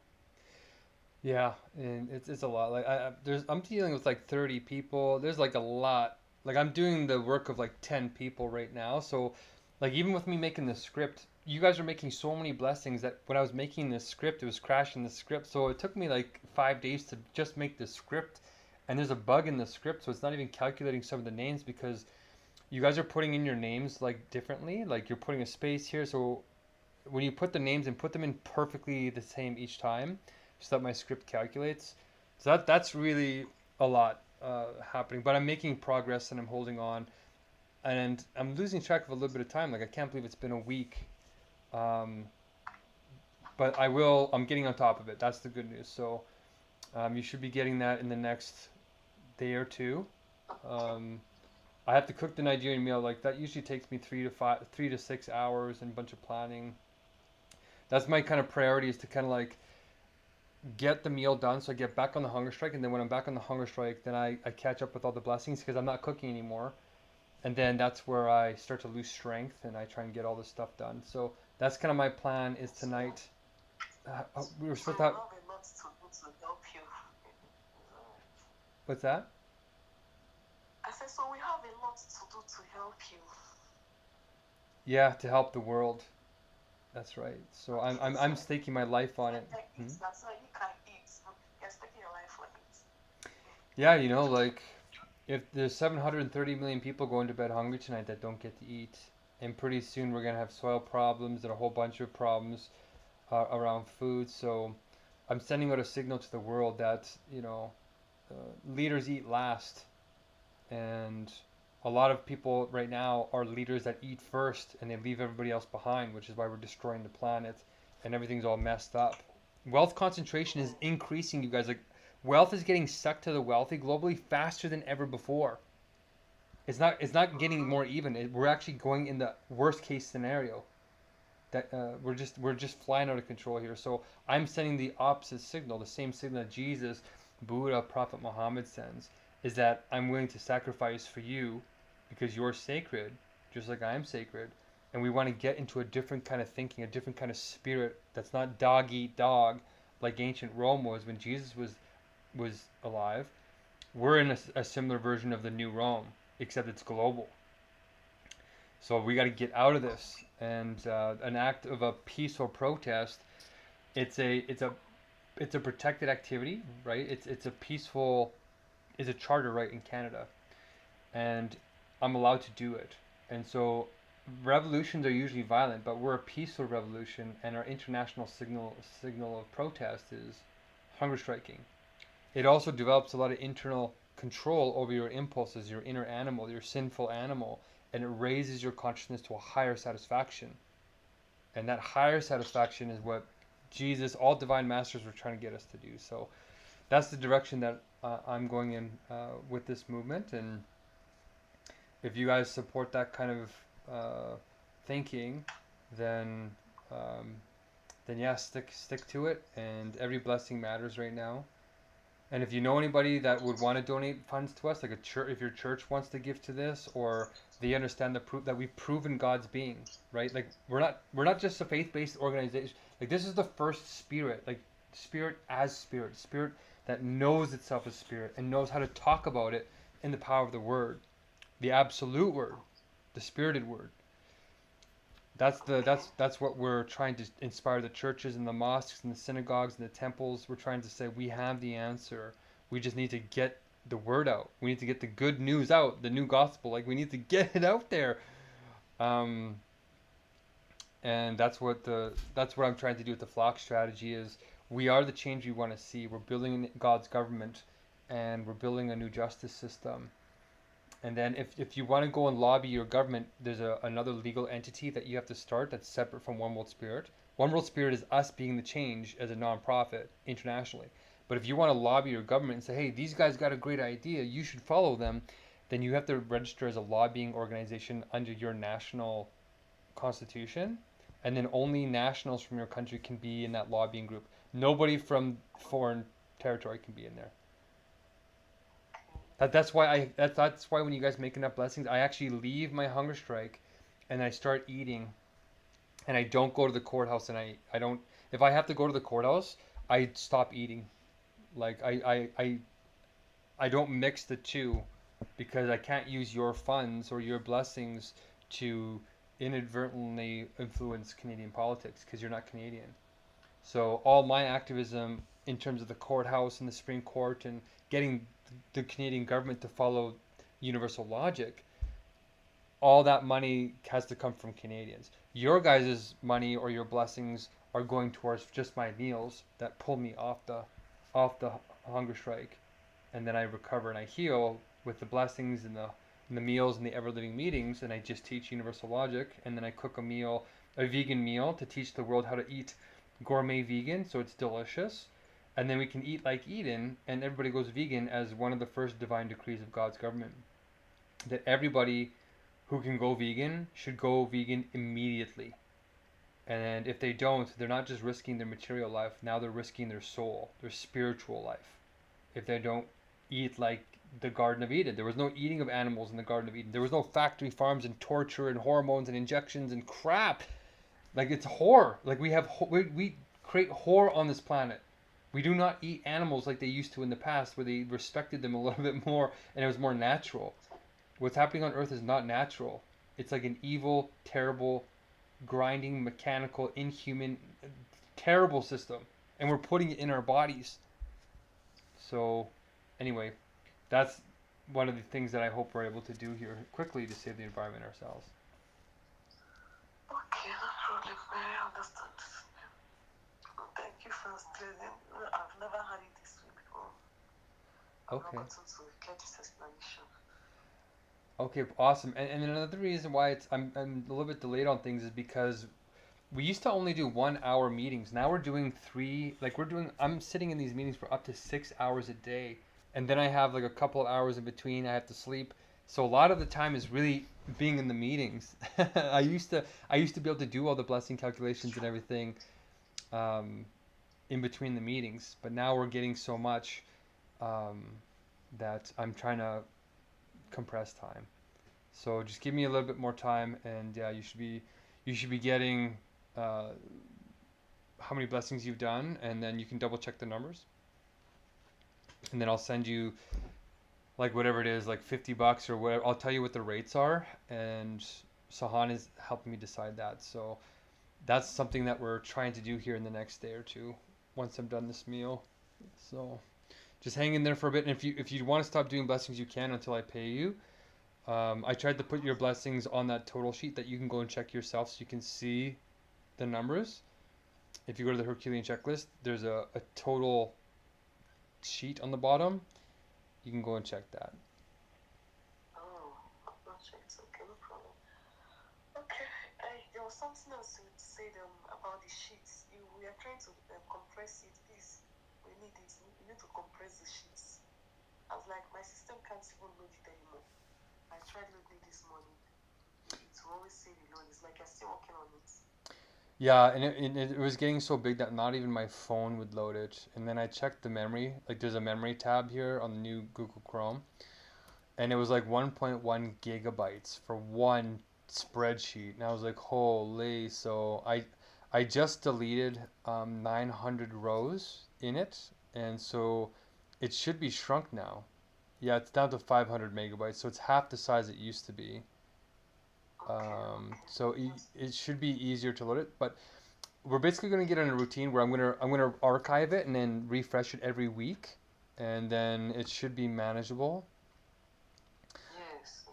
But as you can see, all the systems are alive, right? This is I'm aligning all the systems, like all of God's systems are aligned with God, the nature of God's eternal life, which means growing, right? Constantly evolving, constantly integrating, constantly sublating. So once you guys understand the full extent of God's government, I teach you the wayfulness of it, which is what the Chizzy is doing. It's teaching you a way of thinking. Then you can help me design and birth the divine idea into material form, which is that's what spirit is, being birthed through us. It's God's being on earth, birthed through us. And that's why everything is changing so much. Staying stable.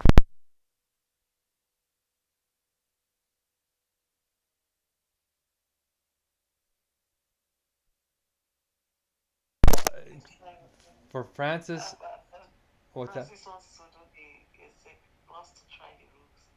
I wouldn't be here for the next meeting now. My head is banging. Okay. Okay, rest up. Have Go a ahead. nice night, Francis. Have a nice morning. You too.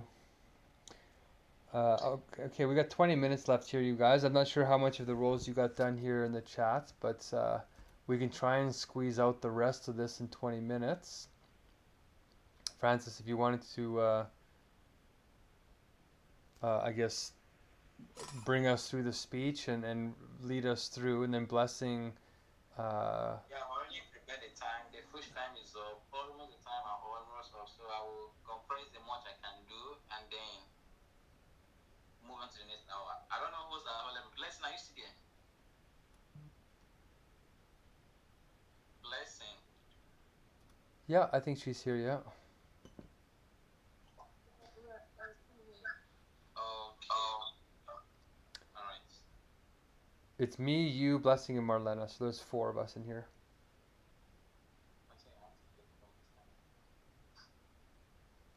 We could have said all that in the ELM. We could have said all that in the wisdom team. But that's okay. Well, I already posted the icebreaker, so let me start from there. Okay. So, blessing, you go ahead. How you feel this morning? And okay, let me bless the. The blessings goes up to the hungry and the poor, and we'll have to make use of our 6 seconds to breathe in whatever that doesn't serve us right, and. Well, you that's the blessing, but you want to do the introduction speech, which is you say thank you for coming on time, even though we're not on time. You can still pretend like we are. Thank you for coming on time. We are not on time. We start on time, and you respect your time. It's up. Literally, this time, and we're putting this at this time. Yeah. So to say a joke, I feel like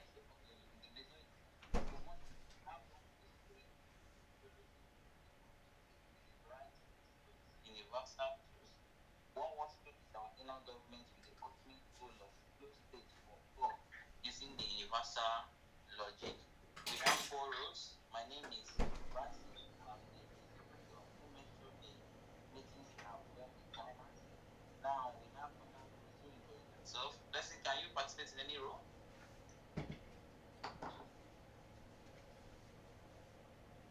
Blessing, can you participate in any role? I didn't get you. I didn't get you. My sister, not participate. All right. I'll do my name is Francis, and I'm one of the co-founders. I'm also the strategist, and I'll keep track of the new ideas through this meeting. And I'm also the influencer and the cheerleader. I'll help to communicate things better and also say the blessings.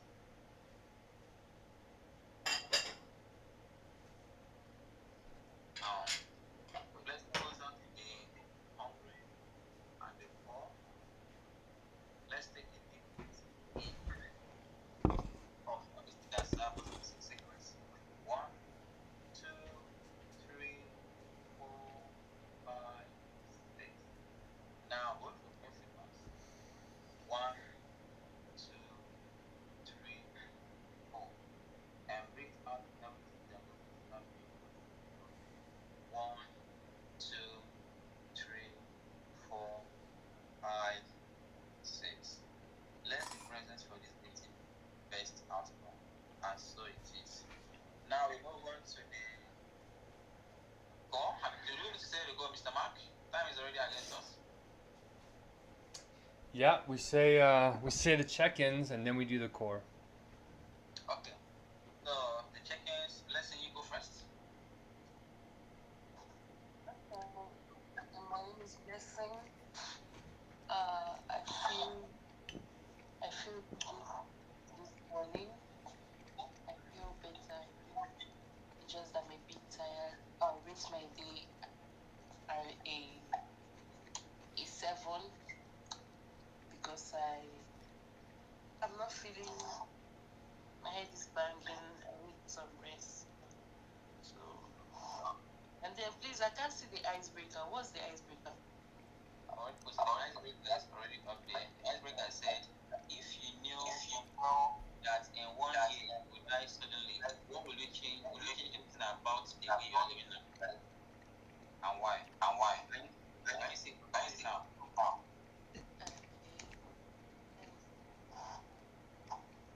Okay, so I don't think I'll change anything. I don't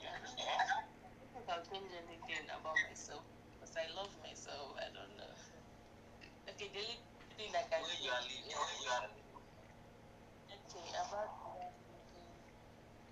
Yes, I'll try to go richer. If you know that you will die, yes, I'll get richer before I die. Let me enjoy this money small, I beg. alright. Is Because of that. I don't know. Is Malena is she joining this meeting? So Malena should go next. Okay.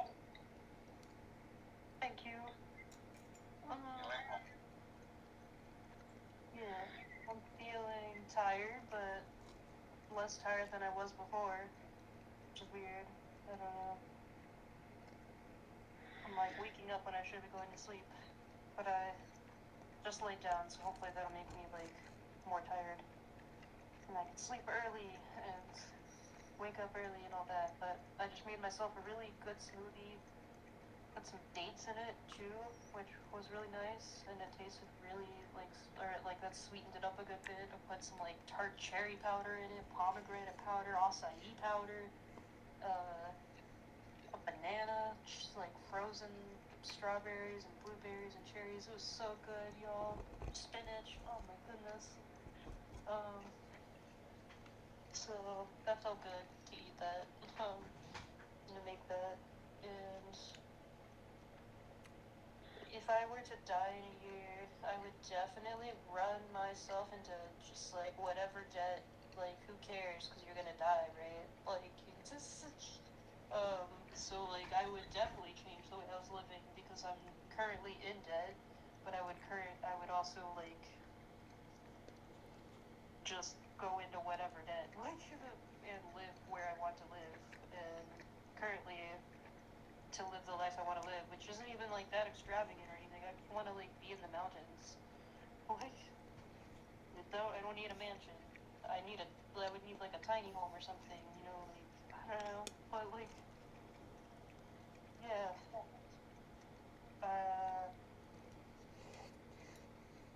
I would also maybe write the books that I told myself I was gonna write, or write the poems, or write write my time travel mania experience. And there have been some, I don't know, maybe out. I don't know, yeah. And then I guess my score's 6.5 still. Okay, so that's what? 9.5? 6.5. 6.5. And Francis, you can go next. Alright. Good day, everyone. It's nice to have you all back in this meeting. Yes, I feel happy. I feel great. I feel hungry. Yes, because a lot of times has left my body this morning.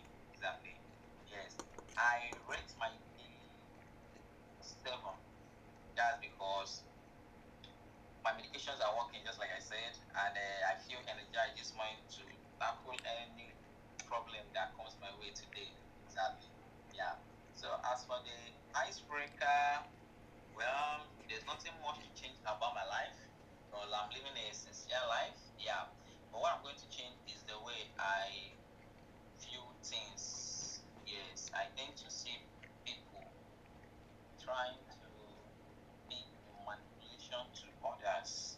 Yes. So it makes me to want to think and walk in that direction. That's one thing I would like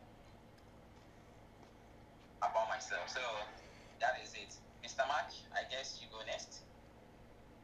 You're pretty good at this, Francis. You're catching on really quick, actually. I'm going to keep my check-in kind of short, and I'm going to merge into my Chizzy tribe because I want to do some Chizzy with you guys, if you guys want to continue that. So I'm feeling surprisingly awake. I'm also feeling more awake than when we started, and I think it was the Chizzy and Amara's question there, getting deeper. If you guys are starting to understand the full depth of the level that we're working at. Yeah, you did do better, by the way, Favor, but there was a couple of things you missed, but it was better. So I think what happened was we had too many people in here, and it kind of like scrambled things, and plus the sheet was slow. but there's a couple of things in there that we can talk about. I put some feedback in there that you can see, but I didn't get to finish it because we were doing such good chizzy. I actually probably shouldn't have participated in the chizzy, so I could keep paying attention to you. So I'm gonna, next time this happens, I'm gonna do that. But yeah, I'm feeling like I think my score went up a little bit. I think I'm at like an 8 now. I'm still happy that I'm eating a little bit. What would I change if I could do anything if I was gonna die? I would say I would move to the mountains and I would keep doing this work. And maybe I would take on a little bit of debt, but I've already taken on the maximum debt and stuff that I can to get into this point. Because for me, there was no sense in saving anything. I sold everything. I did everything to try and give us the best chance of survival. And I'm very proud that I did that. I'm glad I didn't choose the normal life. I chose the Messiah life. So that's what I would do. And yeah, my cheesy tribe is tribe 5, logic, nature, spirit. Pure being in logic, pure God after that in logic, because it's the real high vibe tribe with the spirit, tribe 5 where the spirit is high. And my question to you guys is, do you have any other questions? Did my argument at the end make sense before Favor cut in? We can still do the core after this. I'm just priming the space ahead of time. So after the core, we can jump into the wisdom teams, which we can jump straight into the chizzy. But go ahead, you guys. I'm complete. We are done with the tokens.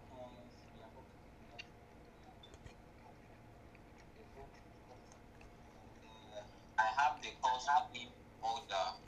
Blessing, can you start first? You see the play? Blessing? Yes. Alright. Alright. Let's start. Okay. The goal of one spirit is time precious and clearly defining egoism. Implementation flow rules. But what is the problem with 15 points as a Megacrisis nested 2 Megacrisis as the heart of the crisis and 3 holy crisis? After Megacrisis, we have decrease in meaning, decrease in trust, decline in agency, decrease in community spirit and love, nature. The heart of Megacrisis is Your time is up. You have a really bad echo, Francis. I think you have a really. It's off of Blessing's microphone, but it's only, I noticed it's when Blessing is talking and anyone else is unmuted, it's also like coming off of their microphone. But if anyone else is talking while Blessing is unmuted, then Blessing the microphone echoes them. Okay, try talking now, Francis.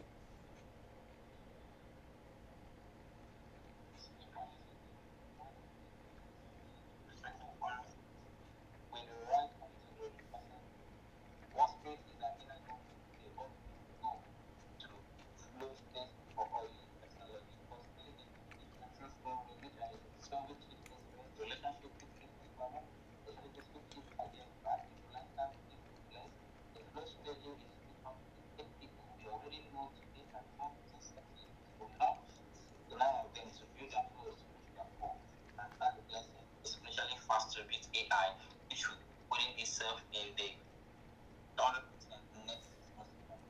So that is the core anyway. Now we move on to the wisdom things. Wisdom things. Do anybody have anything to universal problem, personal problem, particular problem? You can come up with it. Let's discuss it together. I think we should just jump into chizzy a little bit, Okay. unless anybody else wants to bring up another issue. But I think Since there's AI no, is there anybody have anything to say? Universal problem, personal problem, besides Blessing has a headache, a banger Alright. headache. That's okay. Let's move on to the cheesy. So, Mr. Mark, you tell something about the cheesy. Yeah, you're supposed to do your chizzy primers when you guys first start talking. And Blessing has an individual problem. She has a headache right now. So maybe Esther, blessing. It is early in the morning, but try to go to bed a little earlier, because sleep is the best thing for you. But also make sure you're drinking enough water. If you go vegan, you get a lot more water through vegetables and fruits. They only recommend to drink 8 glasses of water because the foods that we have are dehydrated and are not like normal foods anymore. That said, as an individual problem, yes, Chizzy, you're supposed to say your Chizzy tribe and the Chizzy primer, and then get into the questions. So I already did mine earlier. So if you guys want to respond to my question or continue what you were saying, Francis or Blessing, go ahead, say your Chizzy primer, and we'll try and do like 5 minutes of this and try and end with a song. Alright. I still, in the last couple of minutes, my time didn't change. My tribe didn't change, yes. And I've placed God, and I do place pure God and pure being in living things and structural things. Blessing, did your tribe change in the last time? No, my tribe didn't change. I'm still standing strong in my one. Where the spirit comes first, then natural and then logic. Yes, okay. So where do you place pure God and pure being?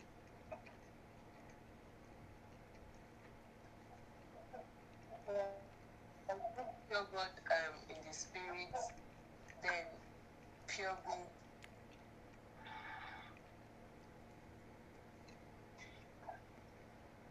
Okay. Pure being under the nature, this thing, under nature. Okay. Mr. Mark, did your tribe change the last time? No, I'm tribe 5, logic, nature, spirit. Pure being is in logic, pure God comes after pure being in logic. I'm curious why Blessing is putting pure God in nature. That's really interesting to me. Why is that? But also, to pick up where we left off, what is it that doesn't make sense? Like if there's a difference between God and spirit at all, right? Then there has to be logic before spirit exists. But it's divine logic, not human logic. So why isn't that getting you guys to change your tribe? What doesn't make sense about that? Marlena put some answers in the chat. I don't know if you guys want to read that, but you know what I mean? Like, is the contradiction not making sense? Like, am I not communicating the contradiction like clearly, or?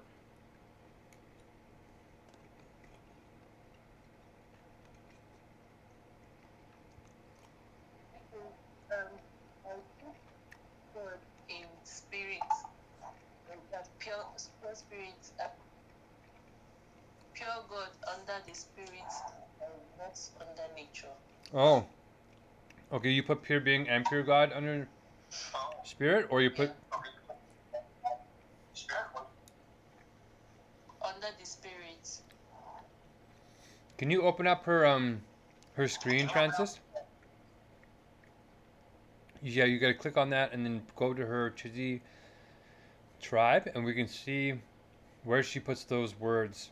So you click on that, and then we should be able to see the tribes. Okay. That makes more sense if you're putting spirit. But no, I think it opened on a different screen. You might have to put it on where the Herculean checklist one is.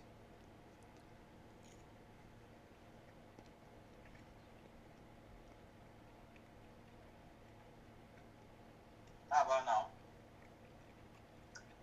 now? No, it's still the old screen.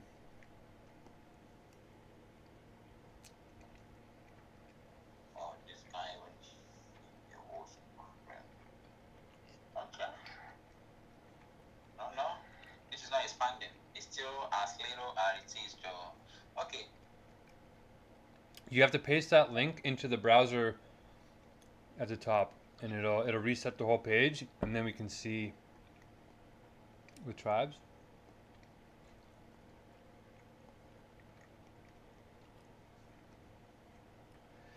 I was hoping to hear from Blessing a little bit on why the logical argument doesn't make sense. Like spirit can't get created without logic, you guys, because then it would be the same as God. Like right there, between spirit and God is difference, right? If God comes first and then spirit comes second, then God is using structure to create a difference between itself and spirit. And that difference is logic. So it's like God, logic, spirit, but in truth it's actually God is the logic, which others itself into nature, that returns back to itself as spirit. Does that make sense to either of you? Okay, what I want to say is God. Yeah,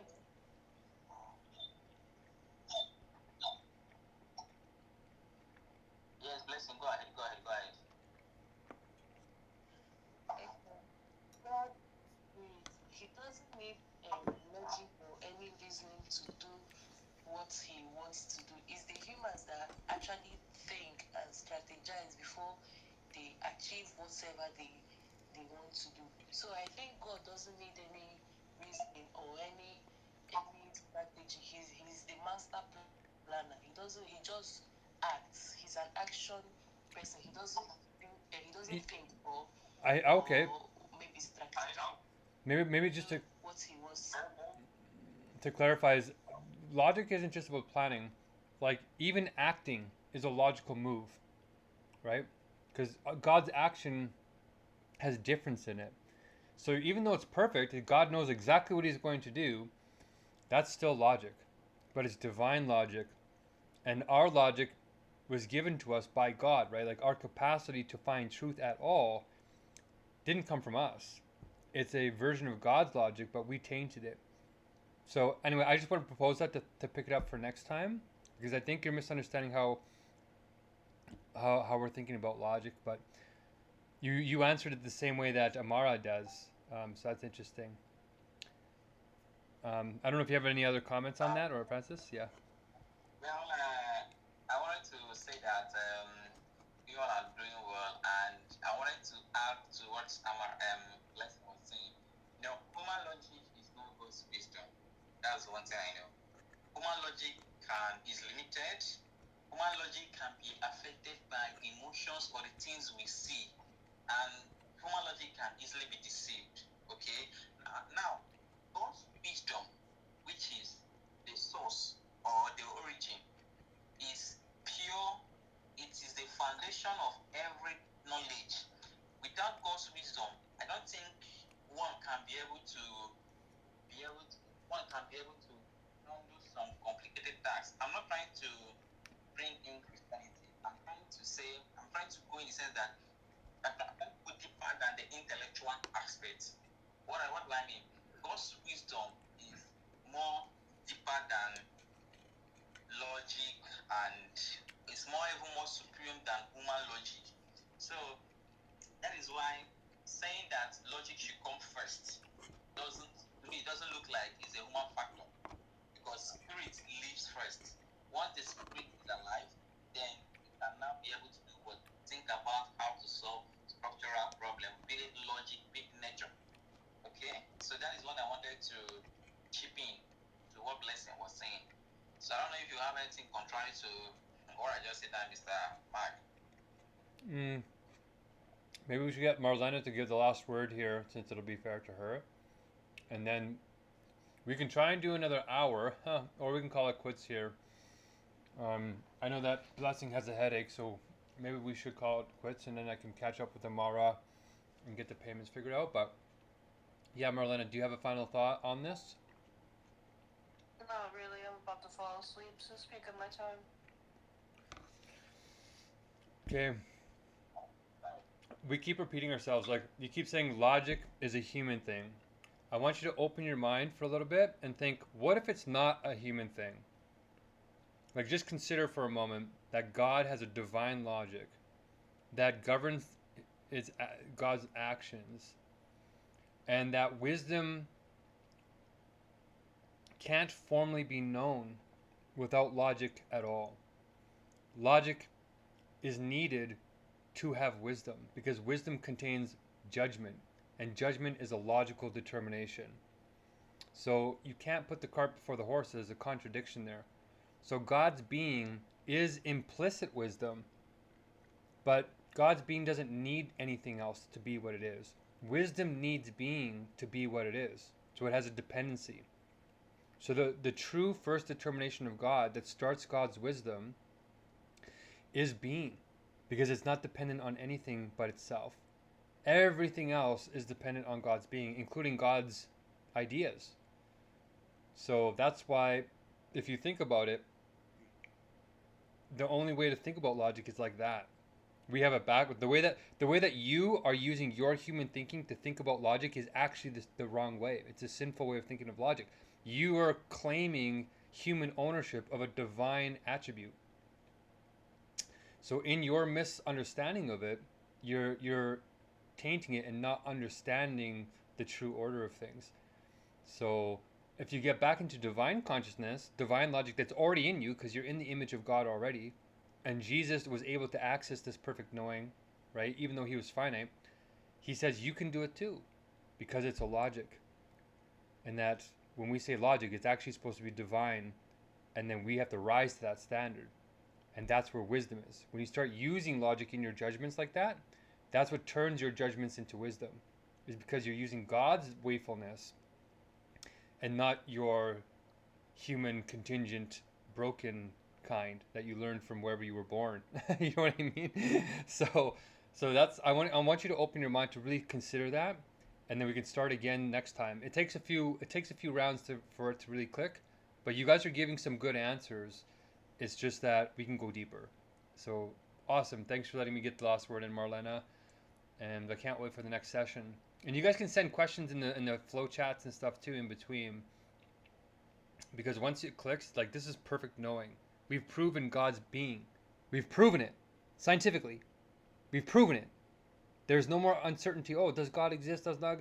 No, we've proven that God necessarily has to exist. It's the real ontological proof of God's being. So we're trying to get that out to the world, and once it clicks for you, it's amazing. It's freeing. But we have to get there. We're getting there. So wonderful. Okay, so let's let you finish your job, and then we'll all head off. And great job, Francis. You really are picking it up quick.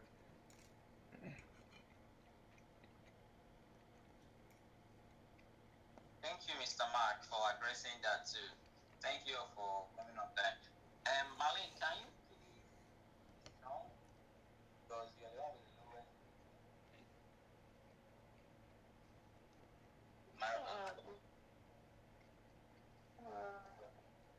I guess play Virus by Deltron 3030. Why not? Wow, Virus. Wow. Why? By who? By who? Daisy. Deltron 3030. DELTRON. You seems to like this guy a lot. That's okay. So what happened? Why are you picking up this song? If I may ask. Because it reminds me of AI and computer viruses, and I don't know. It's like a very technical, logical song set in the time 3030. Alright. That's okay. Alright. Thank you all for being here. And thank you all for speaking your mind. And those that there's an issue, thank you all. We'll have to call it a day. Yes. As for the ratings, please do the ratings for us, Mr. Mark, so I can pull up music. The music.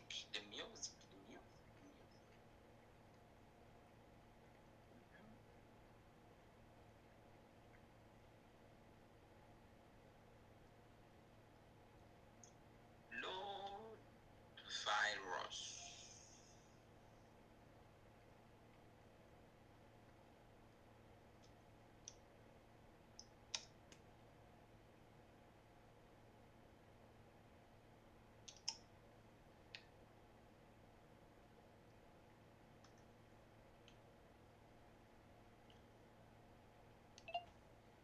I gave it a 5, Francis, which sounds low, but for the fact that this is like only your 4th or 5th time leading a meeting, that's like remarkably good. You know, like you're almost caught up. You know what I mean? It's pretty encouraging. So don't take it to heart that it's only a 5. 5 is actually high compared to the standard that we most people start off with a 1 or 2. So more room for improvement, but you're already like halfway there, which is a big deal. Okay. Yeah, yeah, he did a very good job. A very good job.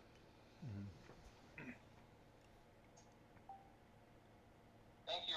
Up next is Miss Marlene's request.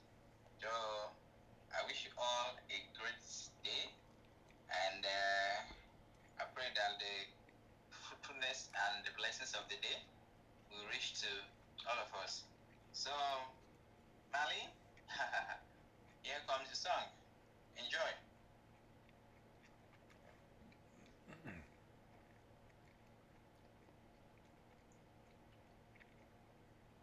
Oh my God, why is my head swollen? Mess me up.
An imperial guard where the dollar is sacred and proud. Let's do it.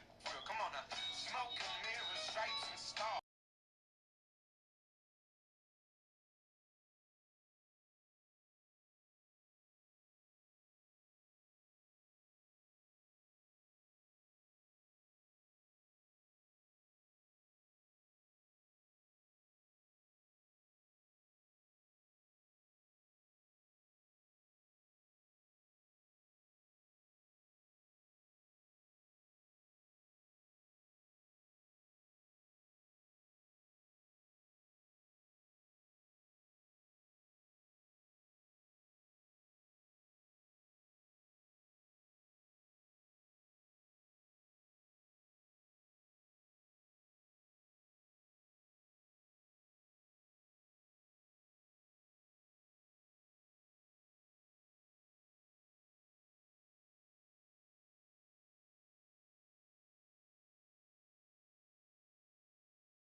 I'm just going to save the chats here. Just in case, because we tried to do the accreditation. There we go. All right, beautiful souls. See you soon on the next one, or whenever you can come in. Recover up, blessing, and drink water. And we'll see you guys soon. Okay? Stay blessed. Keep sublating. Peace out.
Oh, I'm cold.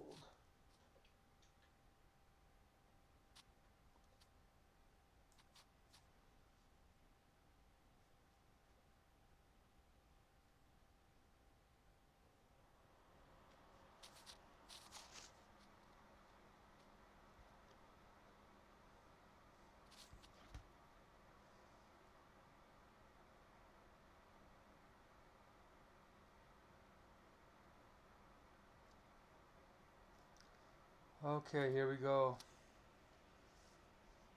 You, kind person, are joining me on day 181 of a hunger strike. It's been 6 months of this. And I am tired. It's the end of the day. I make 2 of these streams a day because YouTube requires me to restart the stream every 12 hours. So goodbye, part 338. Peace out. Keep sublating. And welcome 339. So I have 300